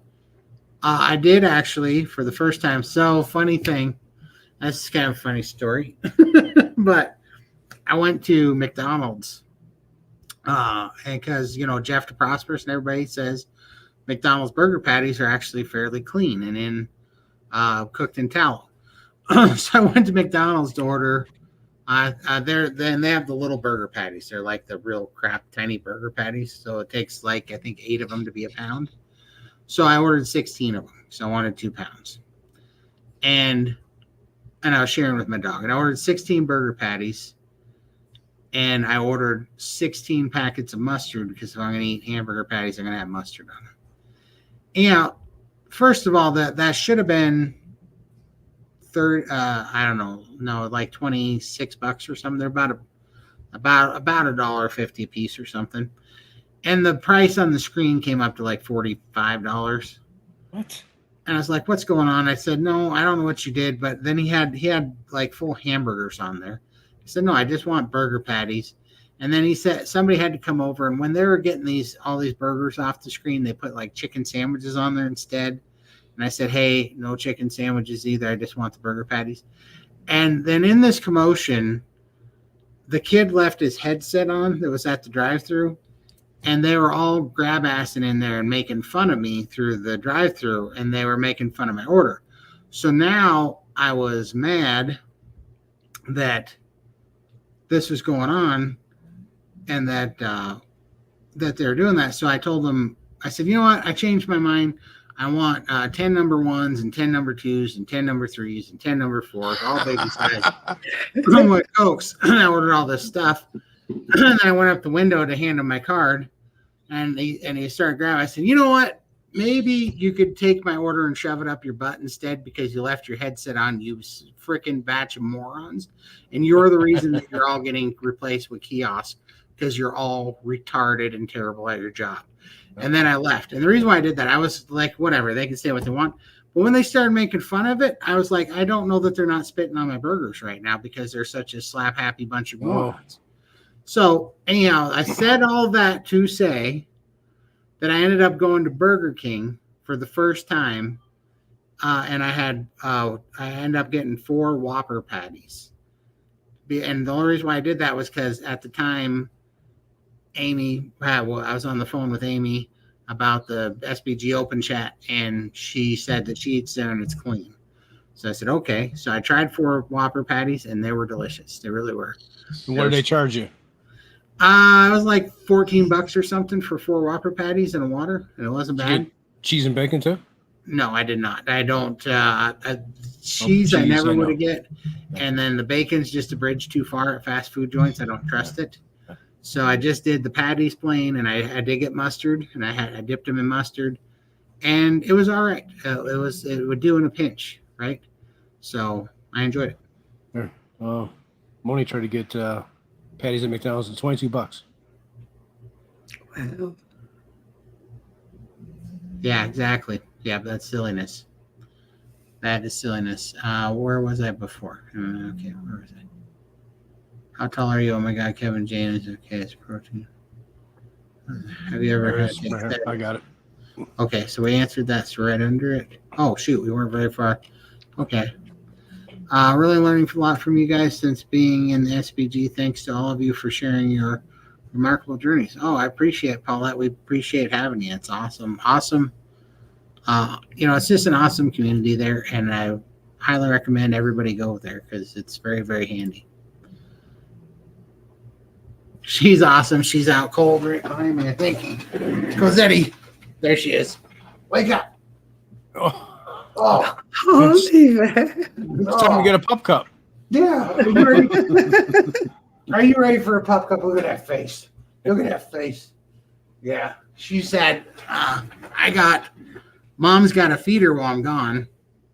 So I got 30 pounds of pork tenderloin and cut it up in little bags because she's been digging the pork lately. And so I cubed it all up and put it in little bags. And so she's all ready to roll. But yeah, she's out like a light because she just ate about 1.5 pounds of pork tenderloin before the live stream.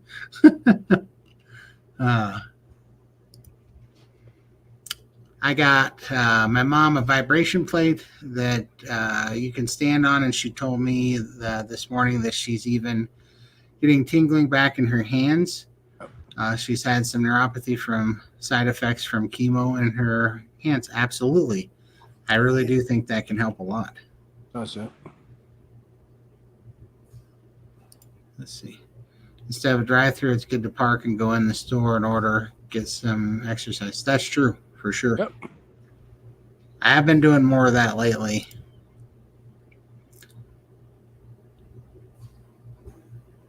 You know, Todd, the kid who took my order at BK, he said, oh, no, it's a big deal. It's low carb, right? I know, it's funny. Well, and not even joking. When I ordered at Burger King, I went up to the window, and there's this young girl, and she goes, I got to tell you, this is the wildest order I've ever received. And I said, really? The wildest order you've ever received was 4 burger patties at Burger King? I was like, all it takes to throw you for a loop here at Burger King is somebody ordering 4 burger patties, hold the cancer. You know? It's like, what's with you people?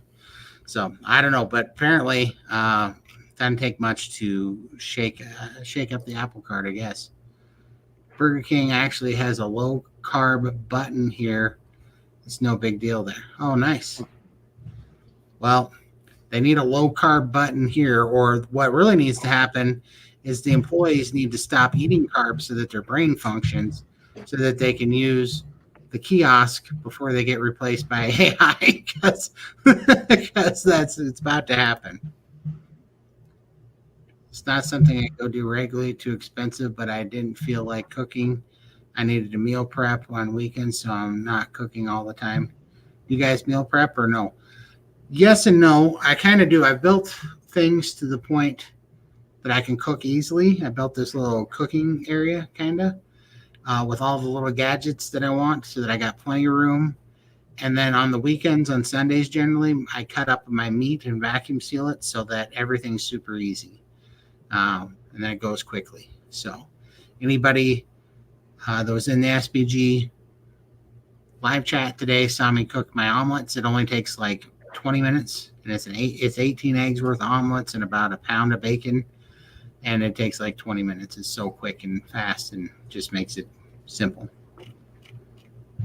I buy all my meat in bulk as well, and I portion it, pop it in the freezer, so you just take 1 or 2 steaks out at a time.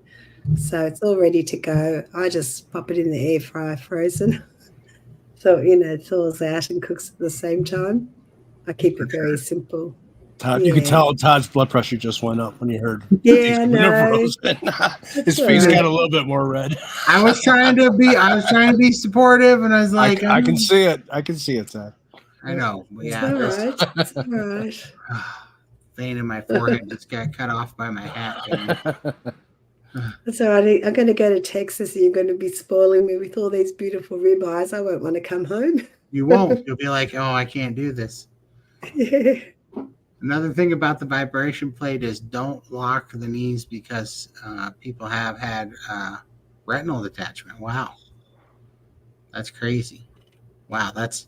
I can see it. I wasn't joking. When I lock my knees, it rattles my teeth. I go, la, la, la, la, la, la, la. Don't lock them. Yeah. My smart-ass teenager had a question for you, Todd. He wants to know if beefsteak tomato counts as carnivore.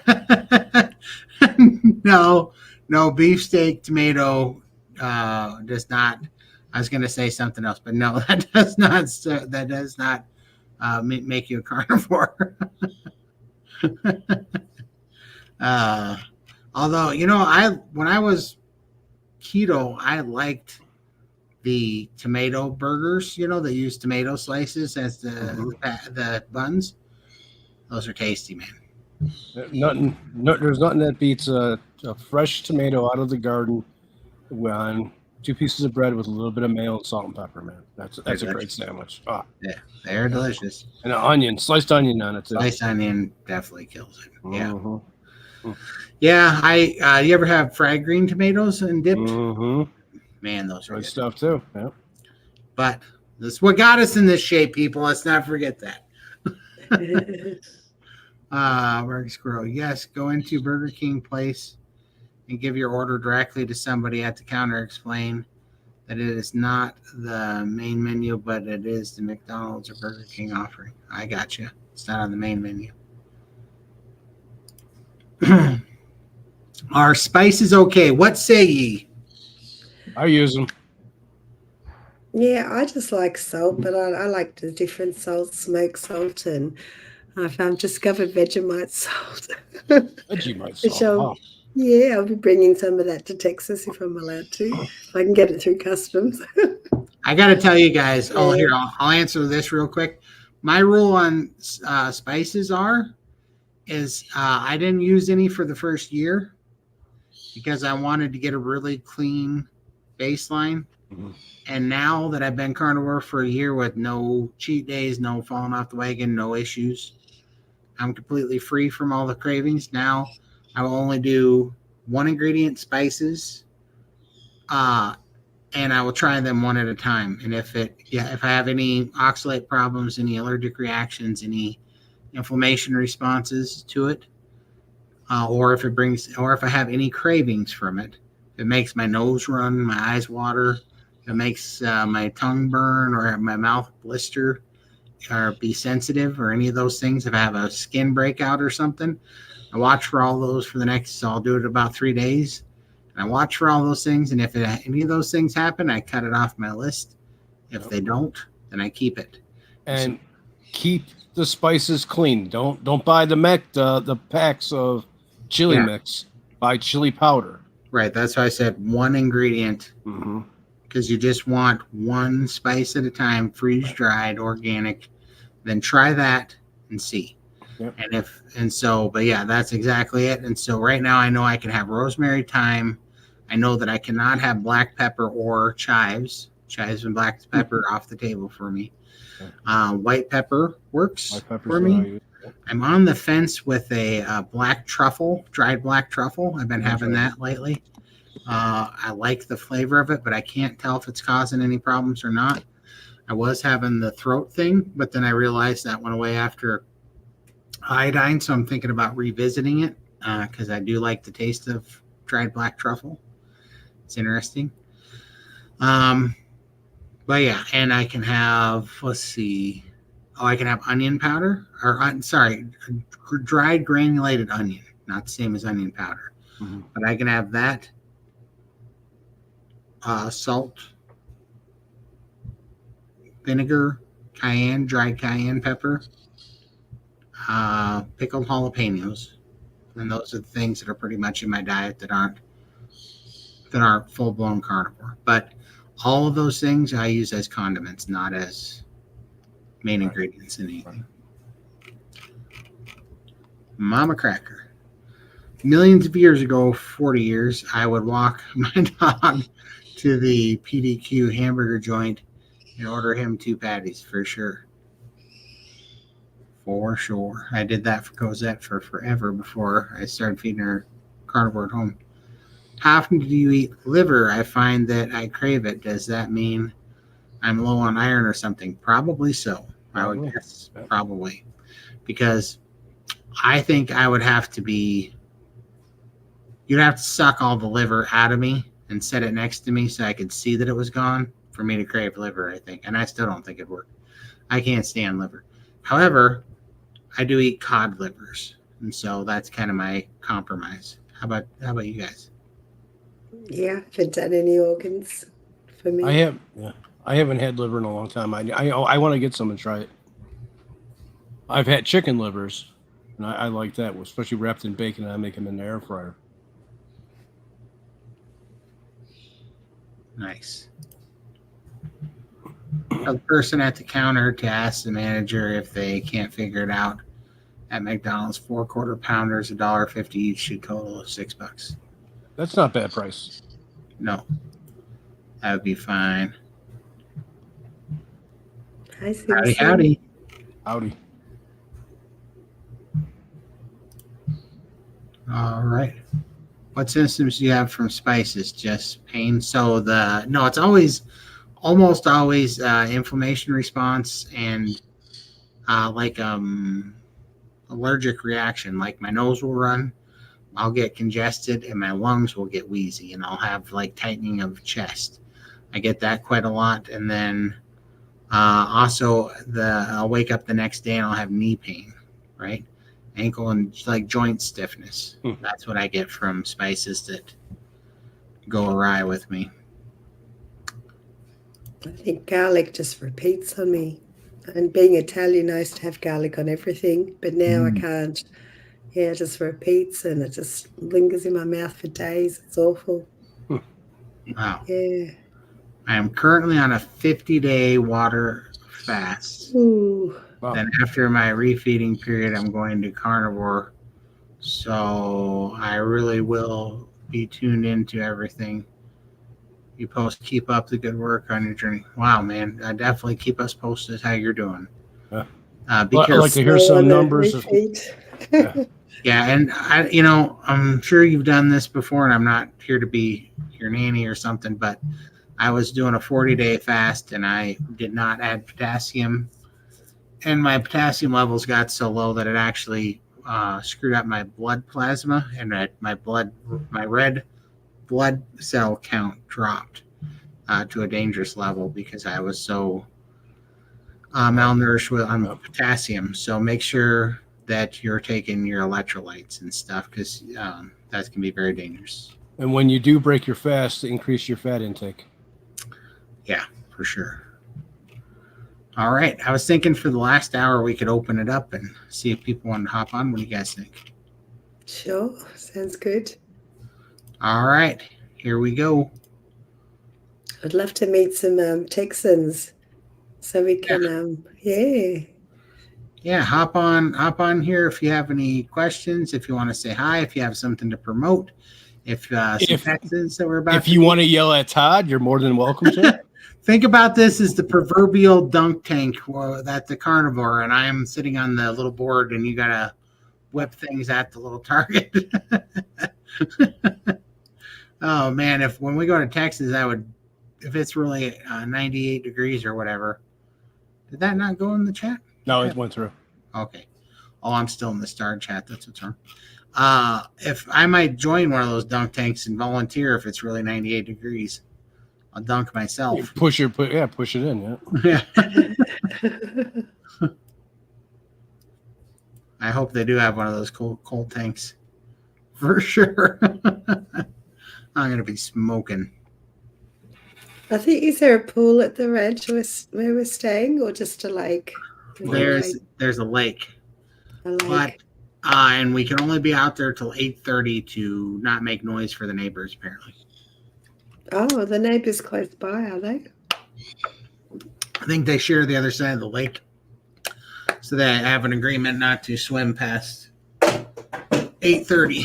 So, in protest, I'm just going to walk by the lake naked after 8:30.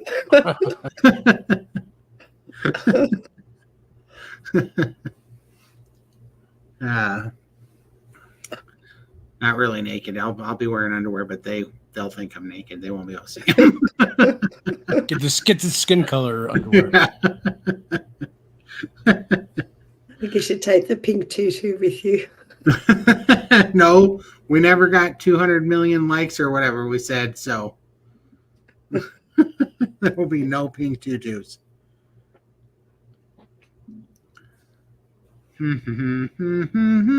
Boy, everybody hams up when we put the link out there. Everybody's real chatty. We put the link out there. Michael, anybody doing grilling for Memorial Day tomorrow? That's a big one. What you grilling? Yeah, what you grilling? Tell us. Steaks, hamburgers. We're not fasting, so now's the time to tell us. Right. That's why they haven't brought up food, because we're not fasting. No, I know. As soon as we say, "Oh, we're fasting," then everybody will be posting pictures. Right. I know how it is. Oh, ribs. There we got some ribs coming. Here we go.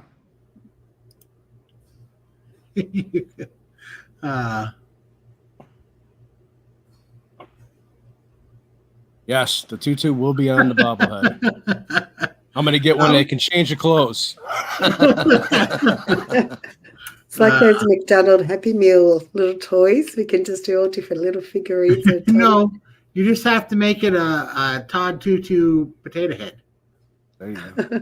What was it? A Mr. Bobblehead. That would be a good combination, like the Mr. Potato Head, but a Mr. Bobblehead. It's a toddy head. Toddy bobblehead. Toddy bobblehead. Mr. Toddy bobblehead. Oh, that's funny. Michael's going to make a fortune on those. I am. I'm going to sell them. We're now giving Michael ideas for his merch shop. There we go. Todd Meathead.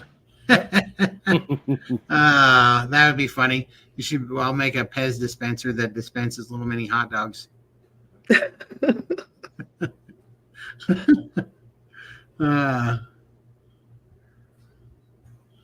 You don't know how to do the video thing? Here, I'll post it back in.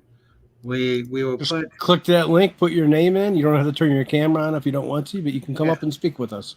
Yeah, here's the link. You just click on it, follow the instructions, and you're in. Yep. Simple. You can do it from your phone, do it from your computer, iPad. Well, iPad might need an app. Hey, Russ is in the house. What's going on, Russ? There he is. I don't have a grill, but I'm cooking myself a ribeye steak. That is awesome. That's a good way to spend the holiday for sure. Yes. Yeah. I don't know. They don't celebrate Memorial Day no. No Memorial Day here. I'm just thinking, what is it? June, I think the King's birthday or something is the next public holiday. Not that we have a king, but so we celebrate. There he is. Scott is in the house. Oh, you should. Hey, Scott. Shouldn't he be working? Half an hour finishes, I think. So yeah, go back to work, honey.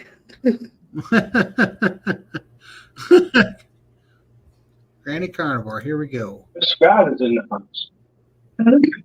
Oh, You gotta mute your YouTube. Granny Carnivore, if you can mute your YouTube. Okay. There we Can go. you hear me now? Yes, we can. Yeah, how are you? Okay. Well, I'm not brave enough to turn on my camera because I wasn't expecting anybody to see me tonight. But Look at us. Do we? We made you look at us anyways. But at least you can hear a Texan sound. Here's my Texas voice. I think me and Ms. E are the only Texans on here right now. But yeah, we're looking forward to y'all coming to Texas. We don't care if it's hot or not. We'll keep you cool. There's plenty of air conditioners. And you're going to be just fine, Todd. I'm having nothing but good thoughts and praying for such a thing, but I got to tell you, it got 72 degrees here with no humidity like yesterday, and I was dying. Like, it was so hot. Well, the humidity is high right now, but they're saying it's supposed to be a little bit cooler at the end of the week. So we're hoping it'll be cool enough for y'all to enjoy yourself. And For sure. Because Todd will be a mess to clean up if he melted. well, I want to be sure and get my picture with you two so I can put it up on my carnivore wall. And so I'll be working. I'm going to be volunteering at the conference on Friday. I'll be in the exhibit hall Friday morning, and then Saturday afternoon after we go to the steakhouse, which I can't wait. It's going to be good. I'll be working the registration table Saturday. Oh, so you're going to be at the VIP dinner on Friday? No, not Friday. Saturday, whenever we go to the Brazilian. Oh, to the SPG. SPG. Okay, well, SPG. we're all going to Yeah, be there at the SPG one for sure. Yeah. I'm looking forward to that. I'm not going to be able to go to the Sunday, the fundraiser. I just couldn't afford to do that. But I'm looking forward to seeing everybody and the doctors and Lindy. I hope you're feeling better. Bless your heart. We want Thank you well. Yes, I'm pumping myself. Yeah, I Full can of tell. drugs to try and- yeah, Well, I am congestion. feeling better. Well, good. That's Okay, have awesome. y'all heard my voice enough so I can turn off the camera? Oh, for sure. Thank you so much. We'll see Thank you y'all. We'll this- see y'all soon. Thanks for Okay. coming on and saying hi. You're welcome. Bye-bye. Bye-bye. Let's see. It's the little red leave studio button. I'm trying to leave. No worries. It's okay. There you go. See, it's that easy, folks. You can come up and just say hi. And Easy. Who's next? come on, Influence. I know you want to do it. Push that button. Hit that button. Come on up here. It's where. I'm just trying I'll make sure Todd doesn't bite. Let's take. I'm gonna Yeah. put this back in the chat. Hop on in. Just like, talking to your friends. That's all it is. For sure. Instead It's of much typing easier in, than doing little videos, isn't it? instead of typing in chat, you're actually speaking to us. Right. There we go. Hey, There what's he is. going on? Hi, Russ. What are What's you up, everybody? Hey, how's it We- going? What are It's you your doing? man, Homesick Buckeye, in the building. What's What's going on, family? You guys all right? are you? Oh, we're doing fantastic. How you been doing? I don't know if I got a little echo. I don't know how that works. Can you guys hear echo or is it just me? Let me see if I can do I need to mute my phone? I'm on my phone because I'm actually in Mobile, Alabama. Oh, nice. I didn't think you were at home, man. Huh, that's weird. He's You having still got an issues. echo? I don't have an echo on this end. No, it's probably on his end. Yeah, I don't know. Like I said, I turned my volume down on my phone. Maybe that was. I keep hearing an echo at me, but All right, let me see. I got echo I guess cancellation I don't know on what I'm doing here yet. It's my phone, so if it sounds good to you, I can work with it. It sounds good to us. Well, that's awesome. What are you doing in Mobile? Don't know if he can hear us. Can you hear us, Russ? I'm on my way to Austin, Texas. Oh, you're driving. Driving. That's Yes, awesome. I am. Gee, That's early. right, baby. I'm on the road. I'm gonna turn my volume up a little bit. How many miles is Mobile from or Austin from It's where you? about 1,000 miles from Jacksonville, which Man, you're. Oh. That's a haul. you know what I'm gonna do? I'm gonna Headset. cam down. I'm gonna get my Bluetooth headphones and our Okay. Bluetooth headset. See if that makes a difference. It will. Hold on. Yep. Hey, he's willing to drive. That's a Yeah. long drive, isn't it? Yeah. I am not driving from Montana to Texas. I did one stupid thing like that once. No more. Yeah, well, I don't have a snorkel on my car, so You Or a don't have periscope, one of those right? amphibious land to sea vehicles? no.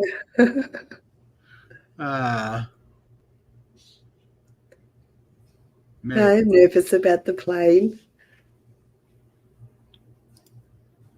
no, definitely don't drive from Montana to Texas. That would not be a fun drive. I drove from one end of the United States to the other one time. I drove from Hoboken, New Jersey to Montana, but I ain't ever doing that again. Not a chance. See, you'd have to drive through all those mountain ranges, wouldn't you? Oh yeah, and everything and open land and I've drove to Vegas many times in the past. Yeah, you didn't hit mountains there. Sure, I did. Went through the Rockies, Colorado. What did you do in Vegas? What you go to Michael? Colorado for? That's how you get to Vegas. The Rocky Mountains cuts through the United States, bud. Well, I know Vegas where is on the other side. I know, but I didn't. I guess I'm trying to think where Chicago. There's three routes you could take. You could take the northern, the middle, or the southern route. And I've done it before too. I took the southern route. And we stopped and saw the Grand Canyon, and then when we came back, we came up by you through Salt Lake, through Wyoming, and all that. But my favorite one is going through the Rockies. I love going through Denver and going through all that. Because where did Grand you go? Junction. Did you go Grand through Junction? Grand 70. Junction. Yeah. Mhm. Okay. Yeah. It's beautiful. That's what I was wondering. Yeah, it is a beautiful drive, But a long time especially through Grand Junction.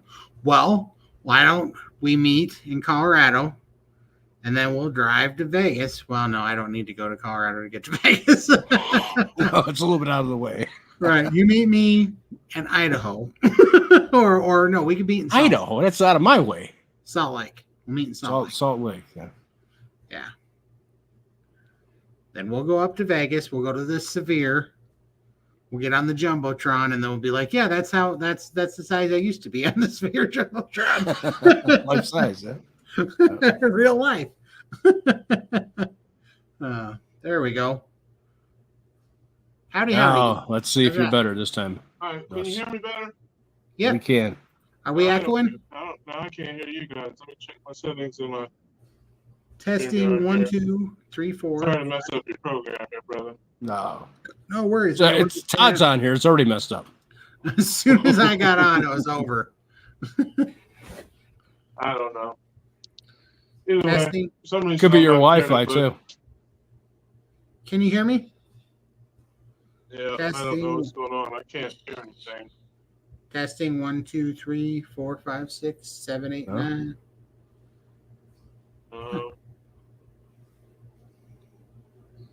I'll try to go ahead and come back one more time. That's all I can do. Let me try one more thing here.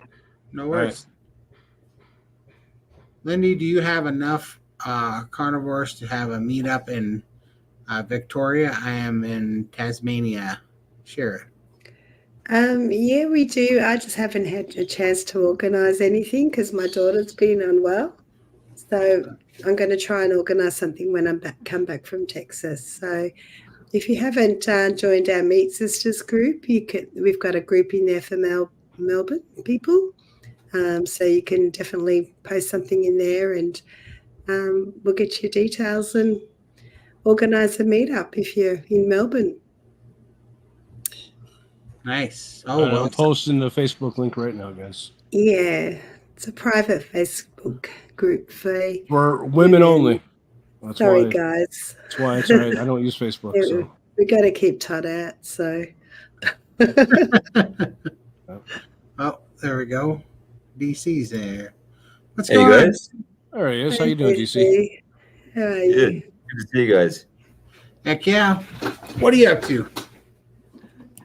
Well, it's just doing some writing, and then I just thought I'd come check on you guys for a bit of a distraction.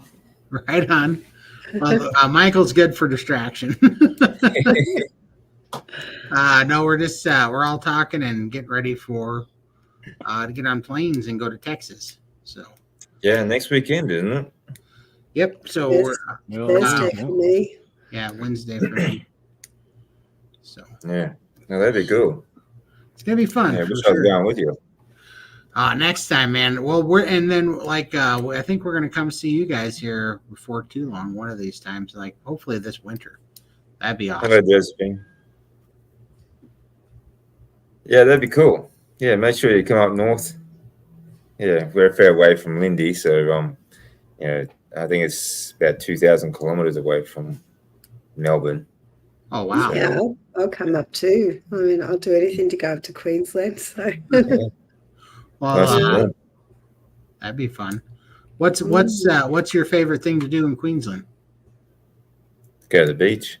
Go to the beach? Yeah, it's the beaches. Well, that's my favorite thing. I mean, honestly, like there's a lot here you can do. Australia is very expensive, is all. But we do have, like, up here, Queensland, we have a lot of theme parks. Like we've got SeaWorld, we've got Movie World, Wet and Wild, Dream World. The sort of theme parks, and they're okay, I guess. And nothing like Disneyland or anything you have in America. And in fact, like, they're kind of disappointing if you go from one, like, over there to here. But that's about as much as you can do, I suppose. That's But fun. I think for here, like, the best thing is nature. Get out in the countryside, or like the countryside around here is really great to see, and we've got great beaches and stuff like that. Islands, there's plenty of islands here off Queensland that are just fantastic places to visit. Yeah, but I heard you guys have, like spiders the size of chickens on those islands, and like snakes the size of like Tyrannosaurus Rexes. Yeah, pretty much. I mean, the cockroaches you could put a saddle on. Right, exactly. That's going to be a problem for me. Yeah. I'd be like, Actually, I had one in the backyard the other day. I was trying to break, but you got away from me. yeah, well, It's more dangerous in the US though. Michael showed us a picture of some guy running off with some guy's leg and taking a bite out of it. That's just your everyday Wow. fentanyl addict, is how that is. Just a little fentanyl addict going on. Yeah, well, we've got plenty of them here too. It's yeah. He's a real carnivore. Problem as well. Right. Yeah. Yeah, for sure. Let's see here. About 49 hours away from me, I'm flying out. Yeah, it's Monday morning here, so I fly out Thursday morning. I'll be in the plane by now. How long is it going to take you to get there, Lindy? I think it's like 18 hours or something. Oh, wow. Yeah, long flight. My wife's over in Japan at the moment, so I'm bacheloring it at the moment for the last 3 weeks. Oh, wow. Yeah, I'm in Melbourne, Australia, and DC is in Queensland. So That's like if you get a direct flight from Brisbane to Japan, it's only about 9.5 hours, like to Narita in Tokyo. So that's not too bad, really. You know what's crazy is that my flight's going to take. I have a stupid layover, so my flight's going to take 10 hours just to get to Texas. Makes me so mad.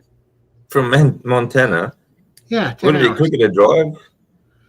No, it would take about 24 to 25 hours to drive. But Oh, okay. I mean, U.S. is long. You know, I'm going. Yeah, but it's on the opposite side, is it?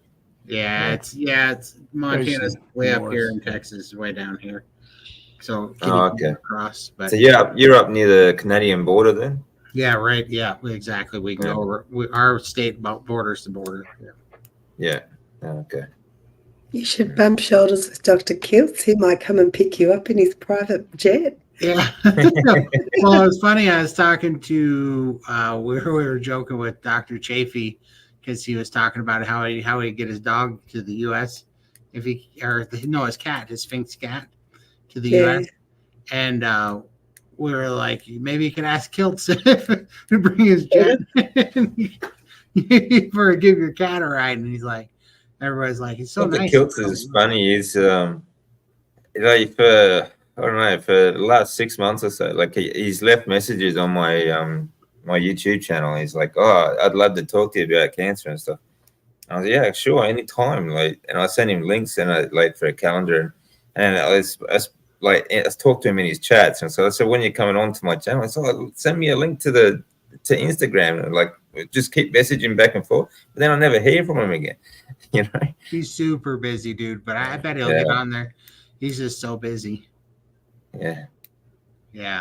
But no, he is funny that way. But I think he's got so much stuff going on. It's crazy. Yeah. You know. Yeah, that's right. Yeah. Yeah, I agree. He's probably just got so much going on. He doesn't know what's going on at half the time. So for sure. Break 19. Break 19. Break 19. Can you hear? Can you hear us, Russ? Yes, I can hear you. I do need to mute my stream though. Here, I think. I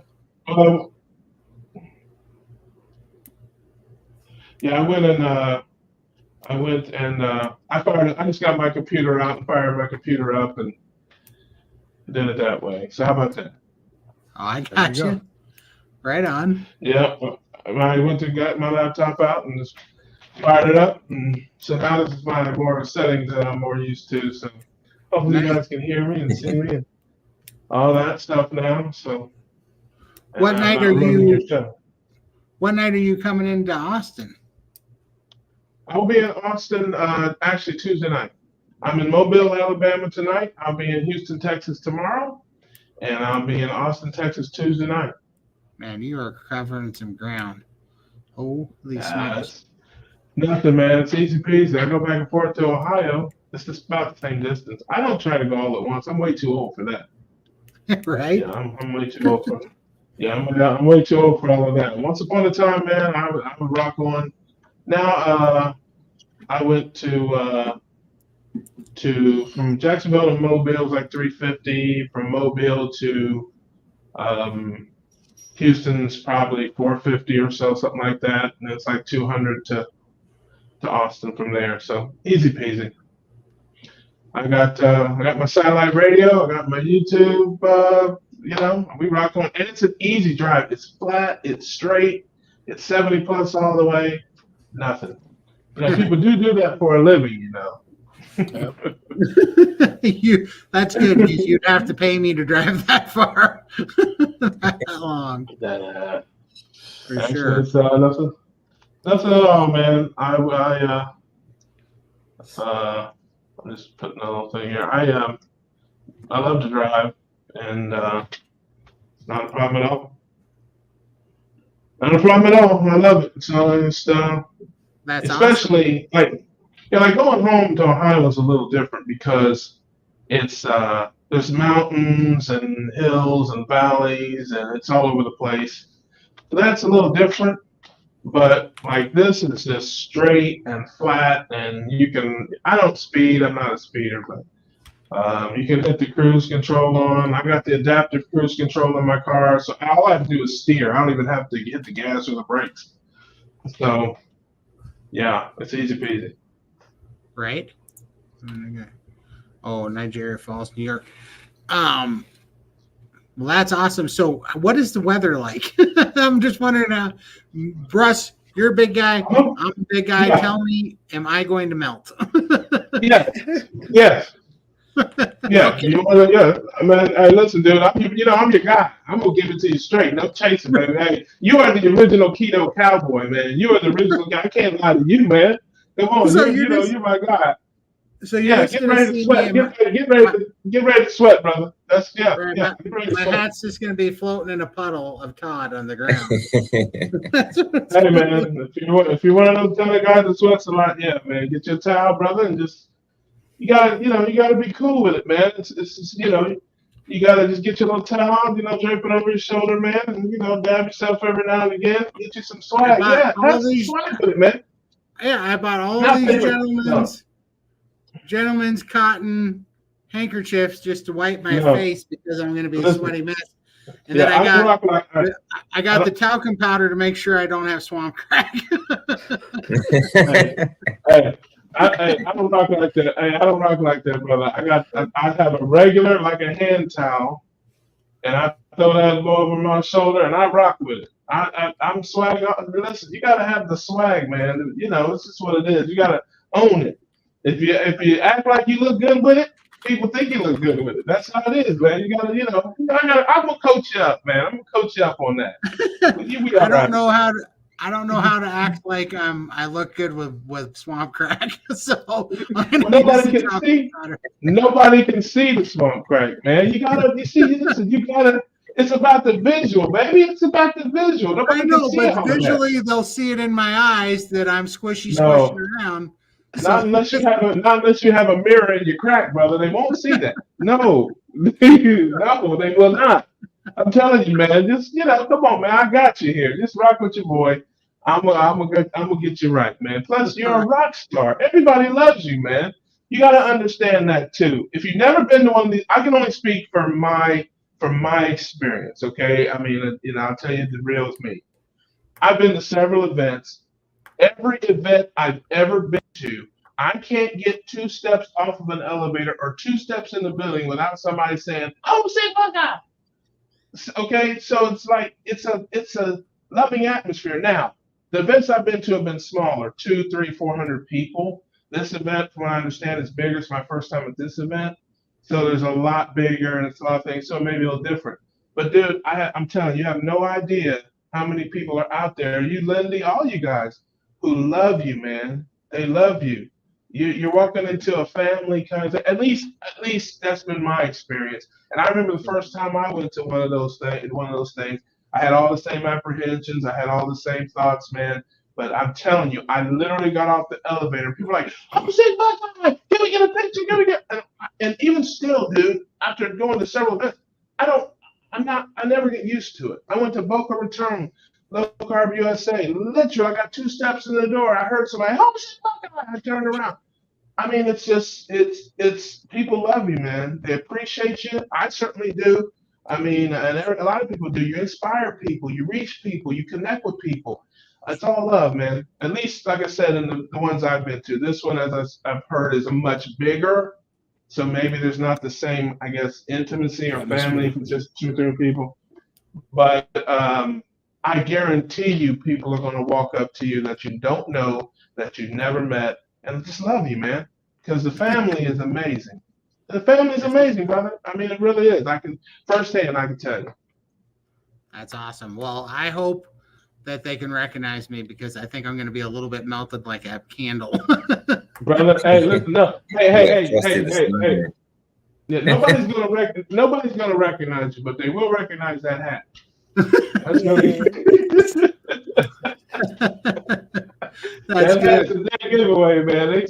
That's what it is, man. So yeah, and this, like I said, it's a friendly, loving environment. At least all the ones I've been to have been.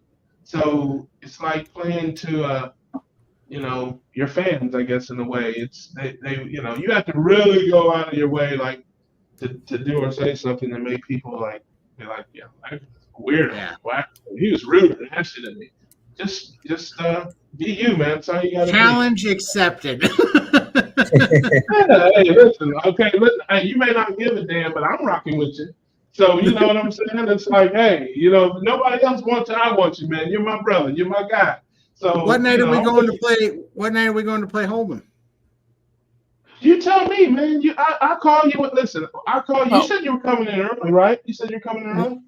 Russ, it's all going to depend on what day you want to lose money. I don't lose money, brother. Listen, you know, hey, listen, don't let the handsome faces and smile fool you. Okay? Don't let them fool you, brother. No, hey, listen, you know the game, man. You win some, you lose some, but if you have fun and you play It's within all the about- limits, it's all good. For But sure. you said you were getting there early, right? You said I thought last time I talked to you, it's been a while, too long actually. Yeah, But you so said I'm you're leaving. gonna be there early. I'm flying out Thursday. I'm getting in Thursday night, but I think Thursday is going to be all pretty because I'm not getting in till. I'm not getting in till, or sorry, Wednesday. I'm flying out Wednesday. I'm getting in Wednesday night, and I'm not going to be there until 4 p.m. Wednesday. But then I'm an hour and a half from the Airbnb, and I have to check luggage, so that's going to probably add 30 minutes or so getting my luggage. And then I have to go for a pretty long Uber ride to go get my rental car. Uber. So, yeah, Uber. So I think that by the Well, time I get... listen, man, call me, man, when you get in town, bro. If I can help, I'll be there Tuesday night. I don't really have anything, you know, planned. I got some dancing girls, but I'll cancel them if you need me, brother. Cancel them, bring them with. No. If you need, listen, I'll be there Tuesday night. When you get in town, call me, man. If I can save you some Uber money or something, brother, whatever I can do, man. You know I'm rocking with you, brother. So until your real friends get there, then you big time me, and then I probably won't see you. But it's all good. Man, I got you. Whatever I can do for you. Same, of course, it goes without saying, Linda. You know that too. Your family too. If you need me to pick you up, you need me to help anyway, I'll be there Tuesday night on through. So anything I can do, I'm happy to. I don't have anything really scheduled. I think me and Christy from Eating Wellness tentatively have a Thursday night thing we're doing. Gonna get have dinner Thursday night. And other than that, I'm pretty open. If people want to hang out, we'll hang out. If they don't, I'll probably be at a poker table. Are you coming?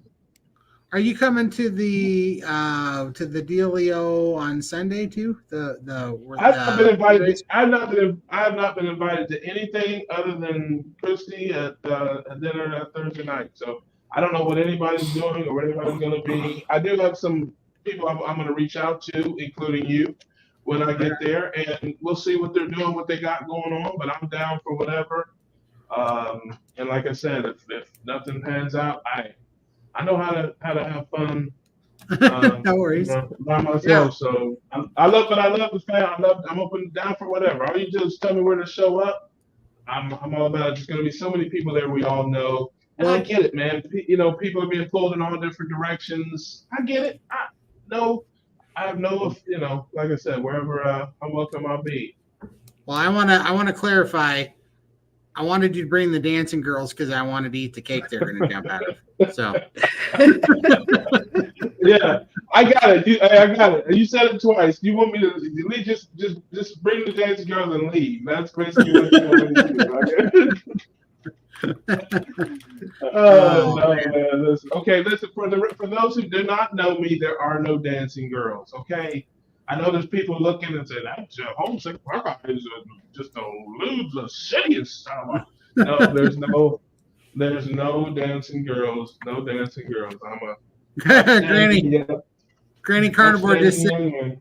Granny Carnivore just said, "Russ, stay off 6th Street." Apparently, that's where the dancing. No.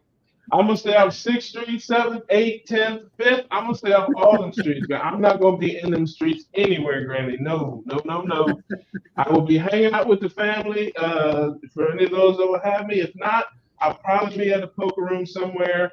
That's pretty much my agenda, and we'll see how it all shakes out. I will be at the. I do have the VIP tickets for the thing, so. Oh, well, then we'll see you at the VIP dinner, too, because that's going to be Friday night. Yeah, Are you I'll getting definitely be around for that. Are you getting a DEXA scan? No, I'm not doing any of that. I'll be lurking around there, man. I'm really not one for. I want to be out amongst the people. That's what I come for. I don't come really for the speakers. I don't come for my attention. I have the attention span of a fruit fly. I can't sit still that long. Plus, I hear them and see them all online all the time. I'm there for the family. I'm there for the people. I'll be mixing and mingling out with the folks, man. Whoever, like I said, and that kind of thing, and lurking around, trying to maybe do some things for the channel, some content, get some, videos and stuff like that. But actually, just sit there for hours on end listening to the folks. Yeah, not exactly my cup of tea, but it's wonderful. I'm not lying, but some people are just kind of more built for that. I want to be out with the folks, man. I want to be out cracking jokes, laughing. You know me. I'm just a big old clown, man. I want to be somewhere clowning. You don't go looking for bad news either. Well, apparently that's on 6th Street. I didn't know about 6th Street, but I was pretty clear of it. I will not know. I will not be on 6th Street. No. The dancing girls are all the same size as you, Russ. Yeah. That would be bad news. Hey, and the problem with that is, what are you trying to do? I got no problem with that, man. Not my problem at all. It could be a problem if they charge by the pound. Yeah. Hey, listen, That could be a problem. Hey, listen, I got a little bit of love for everybody. I just come on. As long as you're biologically female. Now that's still, if you're biologically female, you got at least a coin flip chance of, having a fun time with Big Daddy from Cincinnati. You man, home sick fuck out. Well, it'll be a good time for sure. I'm just hoping that the weather cools down a little bit. Yeah, you better listen, here's what you do. You get you a rabbit's foot and a 4-leaf clover. You say 3 prayers, a lucky charm. Click your heels together, and then make sure your air conditioning bill is paid, brother. That's what you do. What I'm planning on doing at the Palmer Center is going directly for the ice bath demo, and you guys are going to have to push me around in one of the tubs. Well, I will say this though, honestly, every event I've been to has been cold. Like I don't know what it is about these centers. I guess I don't know what it is, but I've never been to an event that wasn't freezing, in my opinion. I mean, other people are, but most of the time I bring a jacket with me just in case, because some of these places are just freezing. I don't know what that's about, but I don't know. I've never been, like I said. That gives me hope. If it's freezing to you guys, then it might be quasi Perfect. Yeah, for sustainable for me. It got like 70 degrees here yesterday, and I about gave up on life. It was so hot. Yeah, man. Hey, listen. Listen. Menopause is not that bad. You'll get through it soon. And you'll be all right, man. It's like, just hang in there, brother. Just hang in there. Get your hormone therapy. Just wear dark colors, Todd. Exactly. I'm gonna soak up everything. Yeah, I guess I'm lucky. Like a lot of things, I don't suffer from that. I mean, of course, if it's hot, but if it's normal temperature in a place, unless I'm, jogging in place, I'll be just fine. Yeah, I don't suffer from hot flashes. Sorry, brother, I can't help you with that. All right. Well, I'm gonna try to. But if I disappear, I'm either looking a puddle or I went to the car to get in the air conditioner and parking under a shade tree somewhere. Yeah, listen. Like I said, brother, just be yourself, man. You don't have anything to prove to anybody, and anybody that's worth it won't give a damn, brother. I don't care what you're my dude. I'm there partly to see you. You, Lindy, you guys inspire me tremendously. Mike, I wish you were coming, but you guys inspire me. I don't always put it in the chat. I don't always comment. I don't always do that stuff. I'm really terrible at that. I need to do more of that. But come on, man. You know, me and you have had conversations, Todd. You know what time it is, man. You're my For dude. sure. You're a huge inspiration to me and so many others. You too, Lindy. So yeah, man. Just forget all the rest of that ridiculousness, man. Trust me. Anybody that would say anything other than you than this the kindness or whatever, or think anything other than that, it ain't even worth. It ain't worth it, man. It ain't Oh, worth for it. sure. I mean that. Yeah, yeah. We're gonna have fun. I'm not worried about this. This community is pretty awesome. You know, Absolutely. No doubt about it. No doubt about it. pretty amazing. I'm just sad that Barry's not going to be there. Yeah. Well, yeah, I think they've got other. Don't they have a cruise or something? I think They this said weekend that, or but last actually, weekend. I think he just took this time off. I think he's on vacation. He's not even on the cruise. And now I found out. Oh, yeah. I think they But I just think got might be back. They busy got back too from because something. they're putting together they've also started putting together the American Diabetes Society. Yeah. Yeah, like him and like Tony Hampton and a few others. Like, so they'd be pretty busy too, trying to get that going. I got to go donate some money to that. We should find that link and start putting in our videos to help them. I got the link in the interview with Tony Hampton if you want it. Yeah, I will. Yeah, if you got it, if you put it in the private chat, I'll pop it up here right now because I would love to start spreading that link because we need to help them raise money for that. For sure. Yeah, we got Keto Orlando coming up here in a couple months, and then Keto Palooza in Louisville a couple months after that. So I think Barry's going to be at both of those. I think Hampton too. So encourage people if they can to come to those events. For sure. Any event. Okay, this is I'll just put it in the private chat. This is the GoFundMe for they're trying to raise money to get it started. Okay. Perfect. So you can Thank donate you to that. Copy. I'm going to put that in the regular chat. So please, anybody that do you want to have, I have a rough idea of what this is for, but it's basically to rival the existing Diabetes Foundation or whatever to be able to use metabolic. They're trying to rival the ADA because of the garbage advice that's coming out of them. Yeah.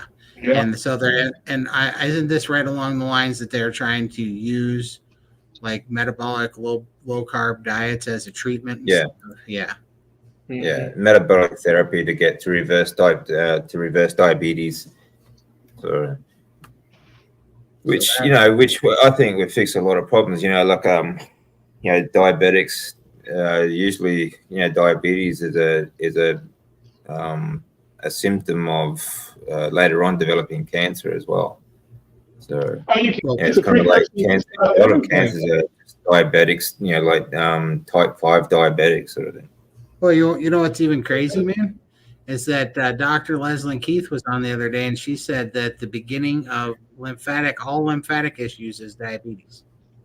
Yeah, diabetes. Diabetes is a precursor for about everything because elevated blood sugar and insulin is a precursor for just about everything. Yeah, well, insulin resistance is the biggest problem. Yeah. Sure. So whether it's heart attack, stroke, high blood pressure, cancer, I mean, you could go on and on and on. Elevated blood sugars, elevated insulin is toxic to the human body. Your high blood sugar, if you don't understand what that means, high blood sugar and high insulin will mess you up. So that's really the key to it. You got to keep that blood sugar, low, keep that insulin as low as you can, and good health will follow. I mean, that's really, really what it's about. So yeah, man. And, I don't know if the American Diabetes Association, I don't know whether they judge the success of their organization by how many people have it or how many people don't have it anymore. I mean, I really would love to know how they rank that. It's like, is it a market? Well, it seems to me, a lot of people, like when I was talking to Tony Hampton, he has a good point. There's a lot of people that work for the ADA, they have diabetes themselves and are trying to help people. The problem is they just don't know how. Whereas the people that actually run it, the people that actually run it, they're the ones that are the problem, like the education and the funding. A lot of the funding comes from big corporate food places like Coca-Cola. Okay, So, well, let me ask you all of this this stuff question. Let me is ask you this corrupted. question. Dave. You're right, but let me ask you this question. Just your opinion. No disrespect to anybody. I'm not trying to. Do you think? How can I say? Do you really think they don't know how? I mean, it's a simple concept. If elevated blood sugar is the problem, which elevates insulin, then lowering blood sugar is what you need to do. It's like an A-B choice. Yeah, So I mean, it's lowering common blood sense. sugar means eating things that don't raise your blood sugar. So it's sometimes I hear this. Well, they don't know. Okay, what problem tell me which part don't they understand? Raise or lower? Which is the confusing part of it? Because it's a good point. if I eat this, my blood sugar raises. Now we got CGMs and everything, so you can see it in real time. Before it was kind of an abstract thing, but now you can see it in real time. So it's like, okay, I eat a potato, it goes up. I eat a scrambled egg, it doesn't go up. Chalk up one for the scrambled eggs. Okay, let's go to this thing. I've got here. I think you're right. It's a good point because it's just common sense. But and the thing is too, like I said the same thing to Tony, is that it's not that hard to figure out.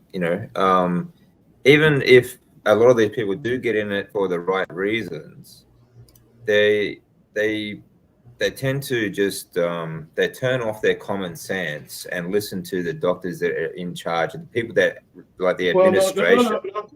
Hold on, I'm gonna check. They sell their common sense. There's a difference. Well, there's that too. Yeah, they sell it. Common sense is for sale. So it's like, the lobbyists, the special interest groups, whatever, come and say, listen, what I'm going to tell you doesn't make any sense. But if you sell me all of your common sense, then you won't have any, and you can vote for it, or you can do this, or you can be a part of it. So actually, that's what I told Tony as well. Yeah. I told Tony like that doctors and scientists should have sponsored labels on their lab coats. Like NASCAR drivers. Yeah. So you know where that way you know where their loyalties lie. Yeah. Who puts money in their pockets? Yeah, I'm with you. I'm with you there. So, but hey, listen, we're fighting the good fight. We're all doing the work out here, helping people, helping ourselves. That's what it's all about. And hey, listen, you know, I'm up. Hey, I don't know about you guys, but I'm always ready for a good fight. For sure. Yeah. To be honest, diabetes is not the only one. Asthma patients today get shafted too. My mom was Dex in the early 80s, was given a handbook on how to reverse it and given emergency inhalers by doctors. Said impossible. Yeah, I could feel that. I mean, they gave me Advair and inhalers and nebulizers and all that crap, and it never did a dang thing, and it was gone. All it took was Wim Hof breathing and Carnivore, and it was gone in 3 months. A whole lifetime of that crap was gone. You know, I've heard more doctors and stuff talking about the long-term effects, and that to me is a more honest argument, I guess, or I don't know. I guess argument, for lack of a better word, against our way of living, because they say, hey, listen. Yes, this will definitely help you in the short term. Yes, this will definitely, you'll see these benefits. Oh, but down the road, you're going to see this problem or that problem or whatever. And that's an argument, frankly, that I'm kind of sympathetic to, because I've certainly had those thoughts myself, especially when I first started. I'm like, I want to see somebody that's done this 10 years or 15 years or 20 years. I want to, what's going on with them? Show me somebody I want to see some longevity. So I can understand that argument, but man, I really, really, really find it hard to accept that people in the medical world don't know. Yeah, that's just tough. It's tough for me to swallow that one. I don't know everybody's heart. I don't know everybody's mind, so I and I hate to, indict people that way, but man, I just have a hard time believing you've never heard of this. You've Yeah, never I had think a it's patient very come in and say, difficult today. really? I think it's very difficult today to plead ignorance when the information is out there. I mean, we all found it, Right.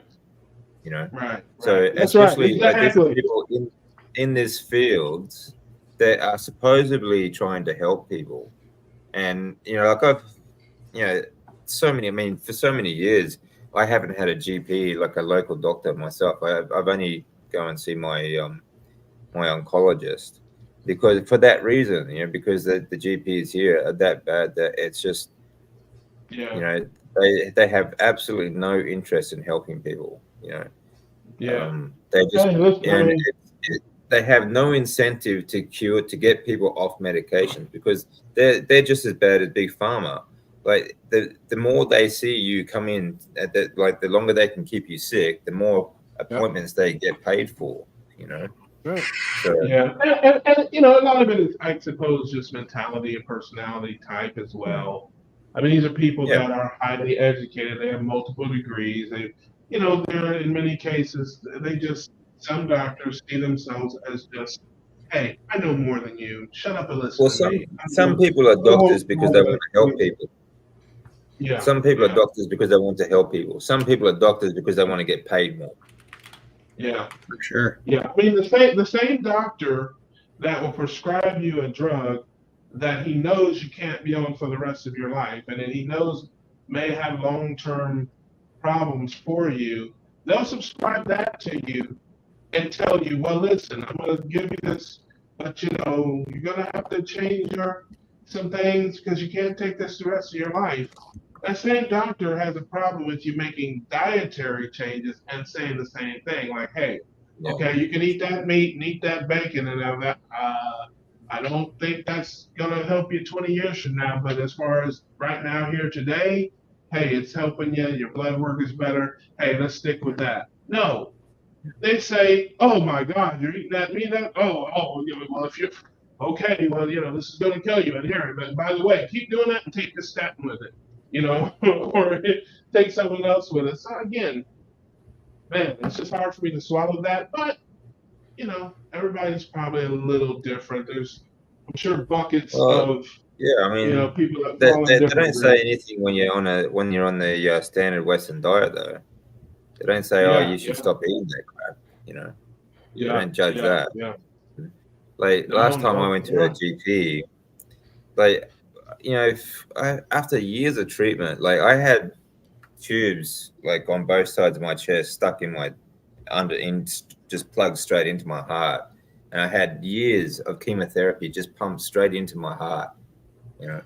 Wow. But then, 6 months ago, I went to a GP, and he said because my cholesterol level is high, that I've got a 3% chance of having a heart attack.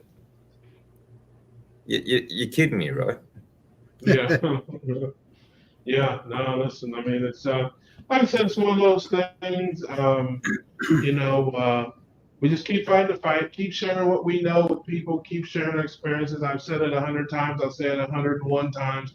All you guys are a great inspiration. I'm a fan of all of you guys. You guys have all helped me in one way or another. And, we do the same to other one. Each one reach one. And, we can try to change the world, help change some lives, maybe save some lives. That's what it's all about. And I'm looking forward to seeing, all of you there and Texas and ones that'll be there.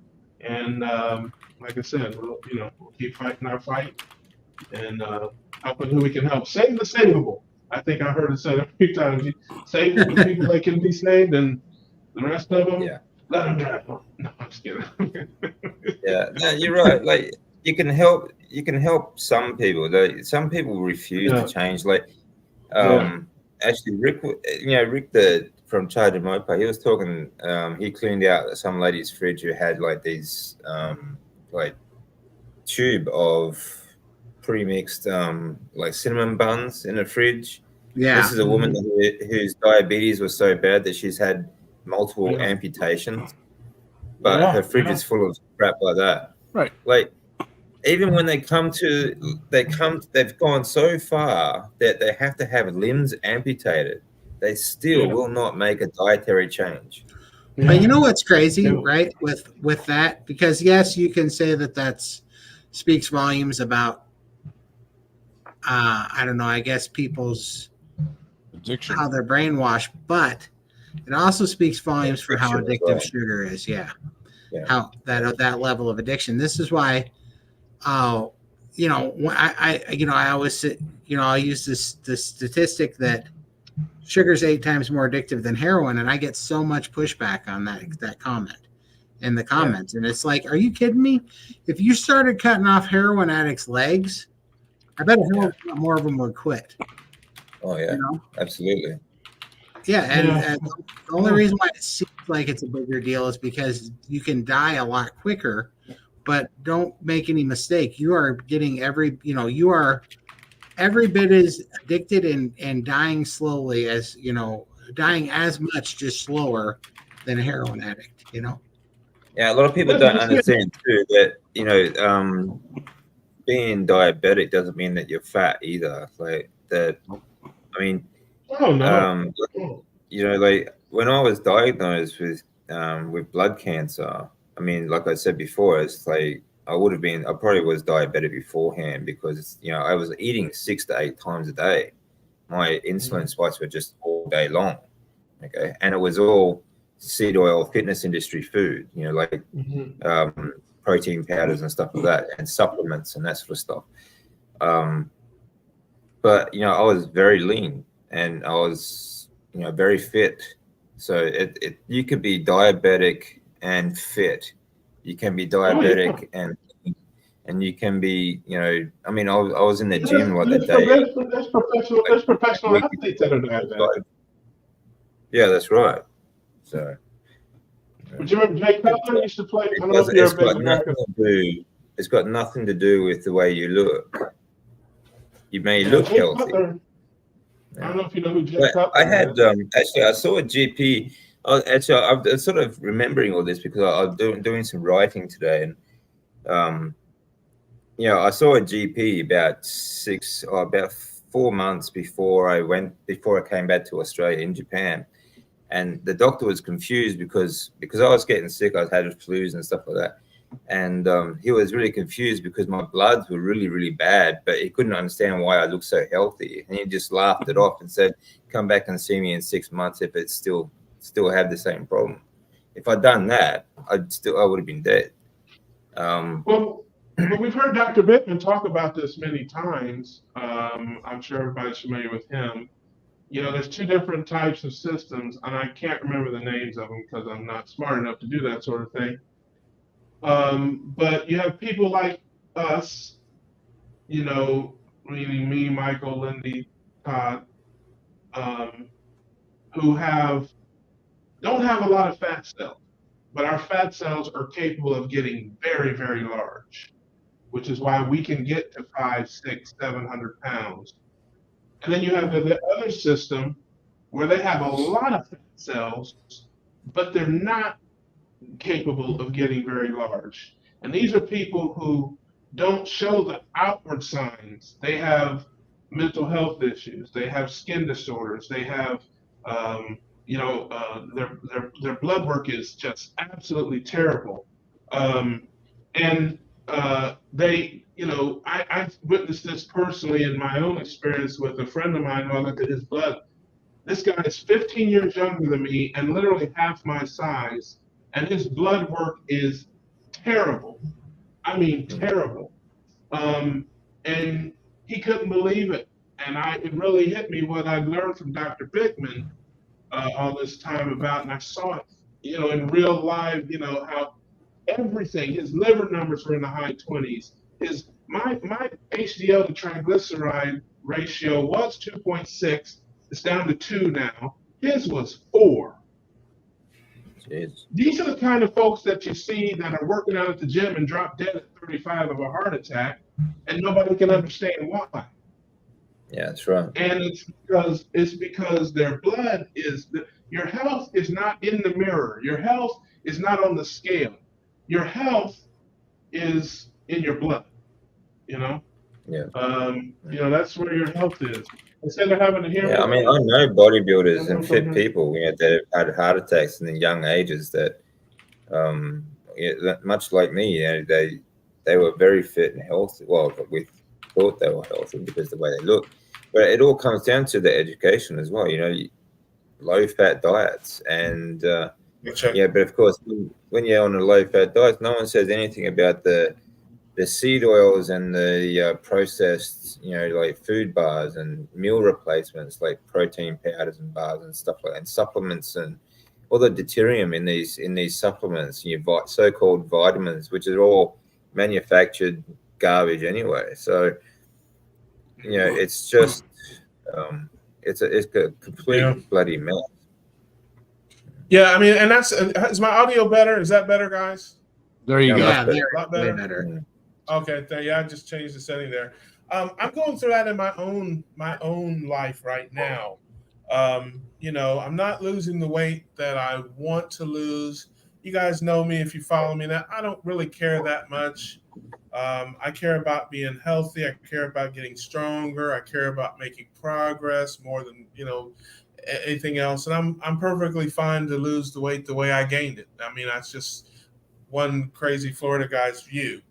But I made my last video about it because I was just you guys know me. I might get down, but I don't stay down. And so I was a little bit down about it, but I had to cling to, like, I just did blood work a few weeks ago, and everything was so good. All personal best. My A1C down to 4.8. My glucose was down to 93. My liver numbers are down to 13 and 14. I mean, everything is going the right way. I can't possibly be eating wrong with my numbers going that way. You know what I'm saying? So, but sometimes they just don't go the way you want them to go. And I feel real strong with my diet and things like that. Now, my next challenge, my next hurdle is more activity. And I live a very, very sedentary life. I work a very, very sedentary, job. And I also have other things to work on as well. But I'm encouraged because I know I'm healthier than I've ever been, probably in my entire life, because I look at my blood. The rest, it'll come when it comes. But man, when your blood is strong, when your blood work is great, that's really where you want to me, that's the biggest, most important thing. That's once your body is finished, like, recovering and healing, then it'll just drop the weight by itself. Yeah. I got to be more active, and I've got to change some other things too, but I'm ready. I'm at the next phase of my challenge, I think, is the best way to put it. I feel like I've got all of my diet issues behind me. I'm a year in now, and as far as my diet is really strong, I really feel good about what I'm eating and that, but I still snack, I still kind of graze, I still eat at weird hours, I still do a lot of things that I think are hindering me. So I got to tighten those things up, and I've got to get more active. That's just the bottom line. So that's where I'm at now. I feel like my diet issues are behind me. I feel like I've really conquered those. Yes, I'm eating a lot of things, but I'm eating the right good things. I'm just, eating them. It used to be, in somebody's drive-through at 1:00 in the morning. Now it's, beef sausages and sardines at 1:00 in the morning. So but I need to stop eating at 1:00 in the morning, family. That's what I'm trying to say. Whether it's, McDonald's, Taco Bell, or beef sausages and sardines. Well, it's all a work in progress. Yeah. I've eaten that way for 50 years. Even when I was eating the wrong things, I ate that way. I never was a guy to just sit down and pound 100, pancakes or whatever. No, I wasn't that guy. I was a guy that, I'd eat a lot, but I'd eat it over the course of a day. You know what I'm saying? I mean, and so the only thing I've changed in my life is my diet. I haven't done anything else. I haven't done any challenges. I haven't done any fasting. I haven't changed the way I eat. I've just changed what I eat. and I've lost 60 pounds, and my blood work is 1,000 times better. And I'm very happy with where I'm at. But now it's time, to take the next step. I think as I thought about this thing over the last, week or so since my weigh-in, I feel like I may have lost all the weight that I can lose just with diet alone. I think I may have to, make some other choices. What do you think, Lindy? What do you think? You've been up there so quiet. What do you think? Oh, well, you've got lots of options there. You could lose some snacks and just, reduce some meals. You can do the exercise. I mean, there's lots of options there. So just play around with it. I think one thing you could do, Russ, is if you're like getting up at like midnight and that sort of thing, your body clock's off. I think if you I'm not getting up at no. My typical day is 9 a.m. to 2 a.m. That's a typical day for me. I'm not getting up to eat. I don't sleep much. I get it from my dad, and so I'm up about 9 a.m. and I go to bed about 2 a.m. That's not a good thing either. Yeah. Well, I mean, I can sit in the bed and toss and turn. I'm not sleepy. I'm not tired. I mean, it's so that's my eating. That's my awake window. I sleep 5-6 hours a night. If I'm sick, I can sleep longer. But if I'm feeling good and strong, I can't sleep more than 5 or 6 hours. That might change if you start exercising as well. I think it's really important for you to get your body clock right. It's your organs also have a body clock, right? For when producing hormones. Okay, so like if you get up early in the morning, say 5 o'clock, and watch the sunrise come up, you're sort of setting your body clock, and that sets your hormone clock throughout the rest of the day. So you start producing cortisol in the morning because that makes you more alert, and you see the sun come up. And then as you go through the day and as it gets darker, you start to produce melatonin, which is that sleepy hormone that makes you sleep. I've watched the sun come up many. I've watched the sun come up many times when I get home from the club. I say this again, I mean, that was a joke, but I'm being dead serious when I say this. This isn't a new thing, dude. I'm 55 years old. I've been this way for 30 years. This isn't like something that just started happening to me. I mean, I am a night owl person. Maybe it's. When I was a young man, I drove night shift cab for 6 years, 7 p.m. to 7 a.m. In Columbus, Ohio for years. I sang and played clubs and recorded music, for most of those years. So again, I was in clubs performing at night. I was in studios all night. I mean, I don't feel good until 10 o'clock at night. I just don't, so when I worked regular corporate jobs, it was always a struggle. I haven't had a job in 20 years. I mean, that's a habit, though. It's not something. It's not something you can't change. I mean, I worked nights too. I worked nights for 10 years when I was younger, and when I went through college and stuff like that. There are habits that you can change. And I think it's a really big part of your body healing is the sleeping hours. Your body actually produces melatonin highest, like peak, before midnight. So any hours like before midnight you sleep, you're actually in much better, deeper sleep. So it's like every hour before 12 o'clock is like sleeping 2 hours. And it makes a really big difference to your body's recovering and healing. And you'd be surprised just how much light and your body clock makes a difference to your hormone production. Listen, I'm all for it, but I don't know how you can do it. I don't know how you can do it. I don't know how to. When I go into bed and I lay down there and I'm wide awake, and I toss and turn, I'm still wide awake. I look at the clock; it's been an hour and 15 minutes, and I'm still wide awake. I don't know how to do that. I don't know what to do. It's rough, but you got to get up early first. So you don't wait till you go to bed early to get up early. You get up early to go to bed early. Yeah. Okay. So you got to get up.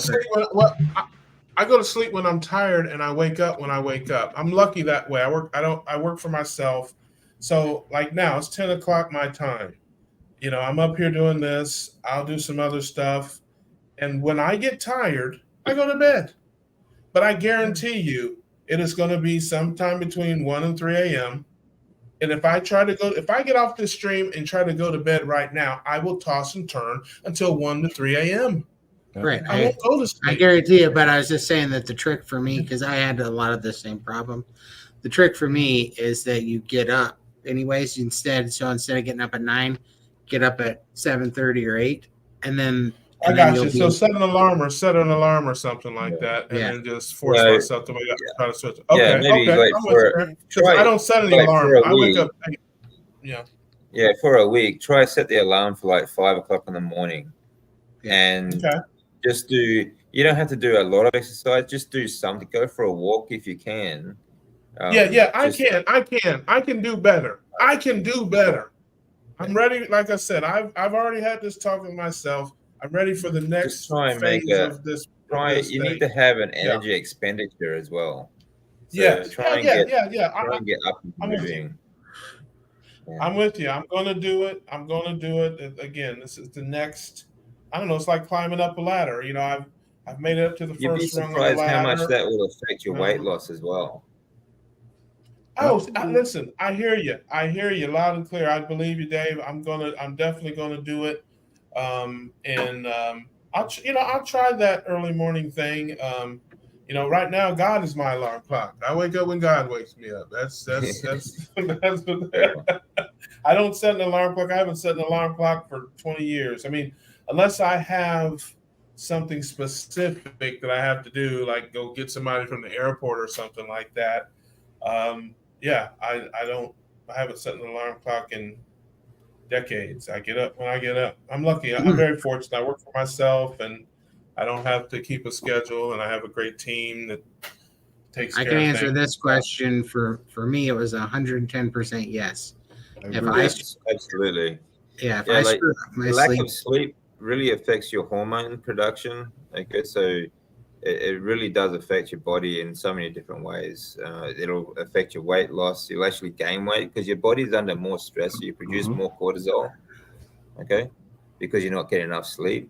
So then you'll actually put on more weight because of that as well. It'll actually make you fatter. But it'll also slow down your hormone production, which actually helps get rid of fat as well. So, yeah. I know the cortisol thing's a big one for me too. The earlier I go to bed, even if I don't sleep more, even if I wake up early, the earlier I go to bed before midnight, the more relaxed I am when I wake up, and I don't hit that cortisol level. Yeah. The later, and the more alert you'll be, than the next day. Yeah, the later that I wake up or go to bed after midnight, even if I sleep more, I still don't wake up as refreshed. It's really weird, Yeah. Yeah. Well, I get it from my dad because my dad's just the same. He just doesn't need this. He just doesn't need a lot of sleep. I think there certainly is a spectrum. I mean, there's some people who are like, man, if I can't survive with 8 hours of sleep, I could never make it. I mean, I don't think other than being sick, it's crazy how that works. If I'm sick, if I got the flu or I got something, oh my gosh, I can sleep for 18 hours. I mean, I just sleep and sleep and sleep. But when I'm healthy and feeling good, I just can't sleep. Maybe Lindy will still be sick when you get to Austin, and you can get sick, and then you can sleep a little bit. Hey, listen, you hug me. Hey, just keep hugging me till I get sick, Lindy. How about that? You keep hugging me till I get sick. Well, man, we made it 3 hours and 15 minutes on this pupper, so I think we're going to shut him down. Thank you, and I want to thank Linda for that nice thing. Thank you, Linda. I appreciate you saying those kind words. But trust me, if you watch my channel or know anything about me, nothing's going to get me down. I'm never going to quit. I'm never going to give up. We're rocking till the wheels fall off. I've changed my life forever. And I'm perfectly happy to lose the weight the same way I gained it. I really, really am. So as long as I keep making progress, I don't care. I don't care. I'm not, Todd is my hero, and these other folks that can lose so much weight so fast, God bless them. I'm so happy for them and their success. Hey, some of us, we take the long route. What can I say? No worries, man. As long as you're getting healthy, but definitely reach out and if you ever want to try the priming protocol and stuff, I really think that it helped me a lot. I really do. I know it helped me. You go ahead, Mike. What you say that, Mike? What'd you say? No, I said the priming helped me as well. Yeah. I'm open to everything. I'm open to anything, but I really like my life. I like where I'm at. I love my success so far. But hey, I'm ready to take it to another level. So hey, Carnivore Scott's in the house too. I just want to say hi to Carnivore Scott, and everybody go check out DC Learning to Live channel and Homesick Buckeye channel and Carnivore Scott channel. We'd appreciate it, and we appreciate you all for being here. The next Sunday show is going to be from Texas, and that's going to be awesome. So, Lindy and me will be on the same camera. That'll be crazy the next time you see it. I know, right? Yep. Yeah. And then I can tell Lindy to hit him. Hit him, Lindy. I got you. Love it. Oh, and he will tell you too. He's gonna. It's yeah.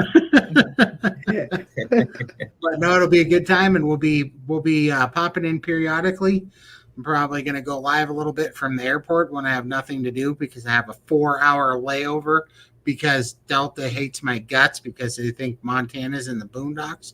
It's not. It's a real state. I don't care what anybody says. It's on the map. We can have direct flights too. I don't know why they won't give them to us. I'm talking to you, Delta. I know you're watching. They're watching. Yeah. And you gotta be. Hey, listen. You gotta one day you be like me and just fly low. Right. Right. Well, I could probably if I had a quicker car, I could probably outrun my flight schedule. Yeah. So ridiculous. I mean it. I'm flying from Montana to Texas, and it's going to take with the layover like 10 hours, 10 and a half hours. Yeah. Yeah, it's some bull crap. It's eating up a whole day. But yeah, it's going to be so much fun. No, I hit Salt Lake on the way back, but on the way there, my layover's in Minnesota, which is crazy. Montana is in the boondocks. Yeah, I live in. I'm with Cranky on that. Yeah. In high school. Shout out to Cranky. Yes. If I'm a guy that lives in Jacksonville, Florida, in the middle of the city, it is definitely the boondocks. I didn't know you were in that you lived in Roundup in Lewistown.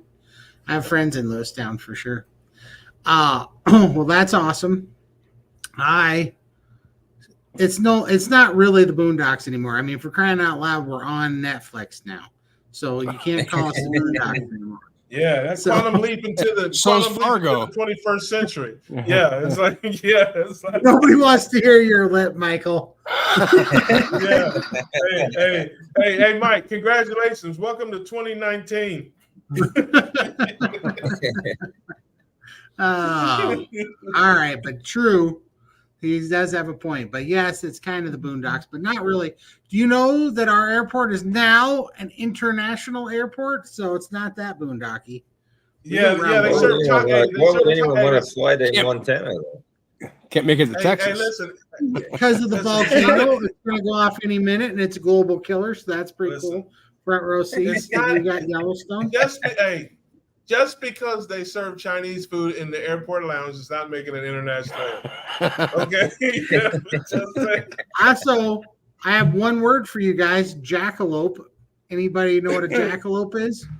I don't know, but I'm offended. I'm not yet. I think we've all been insulted. Mike, he just insulted us, Mike. Right now, if Cranky Carnivore should be laughing at the word jack. All right, I removed him. That's it. He can go take a time out. I will take all your permissions away. This is my account on StreamYard. Oh, man.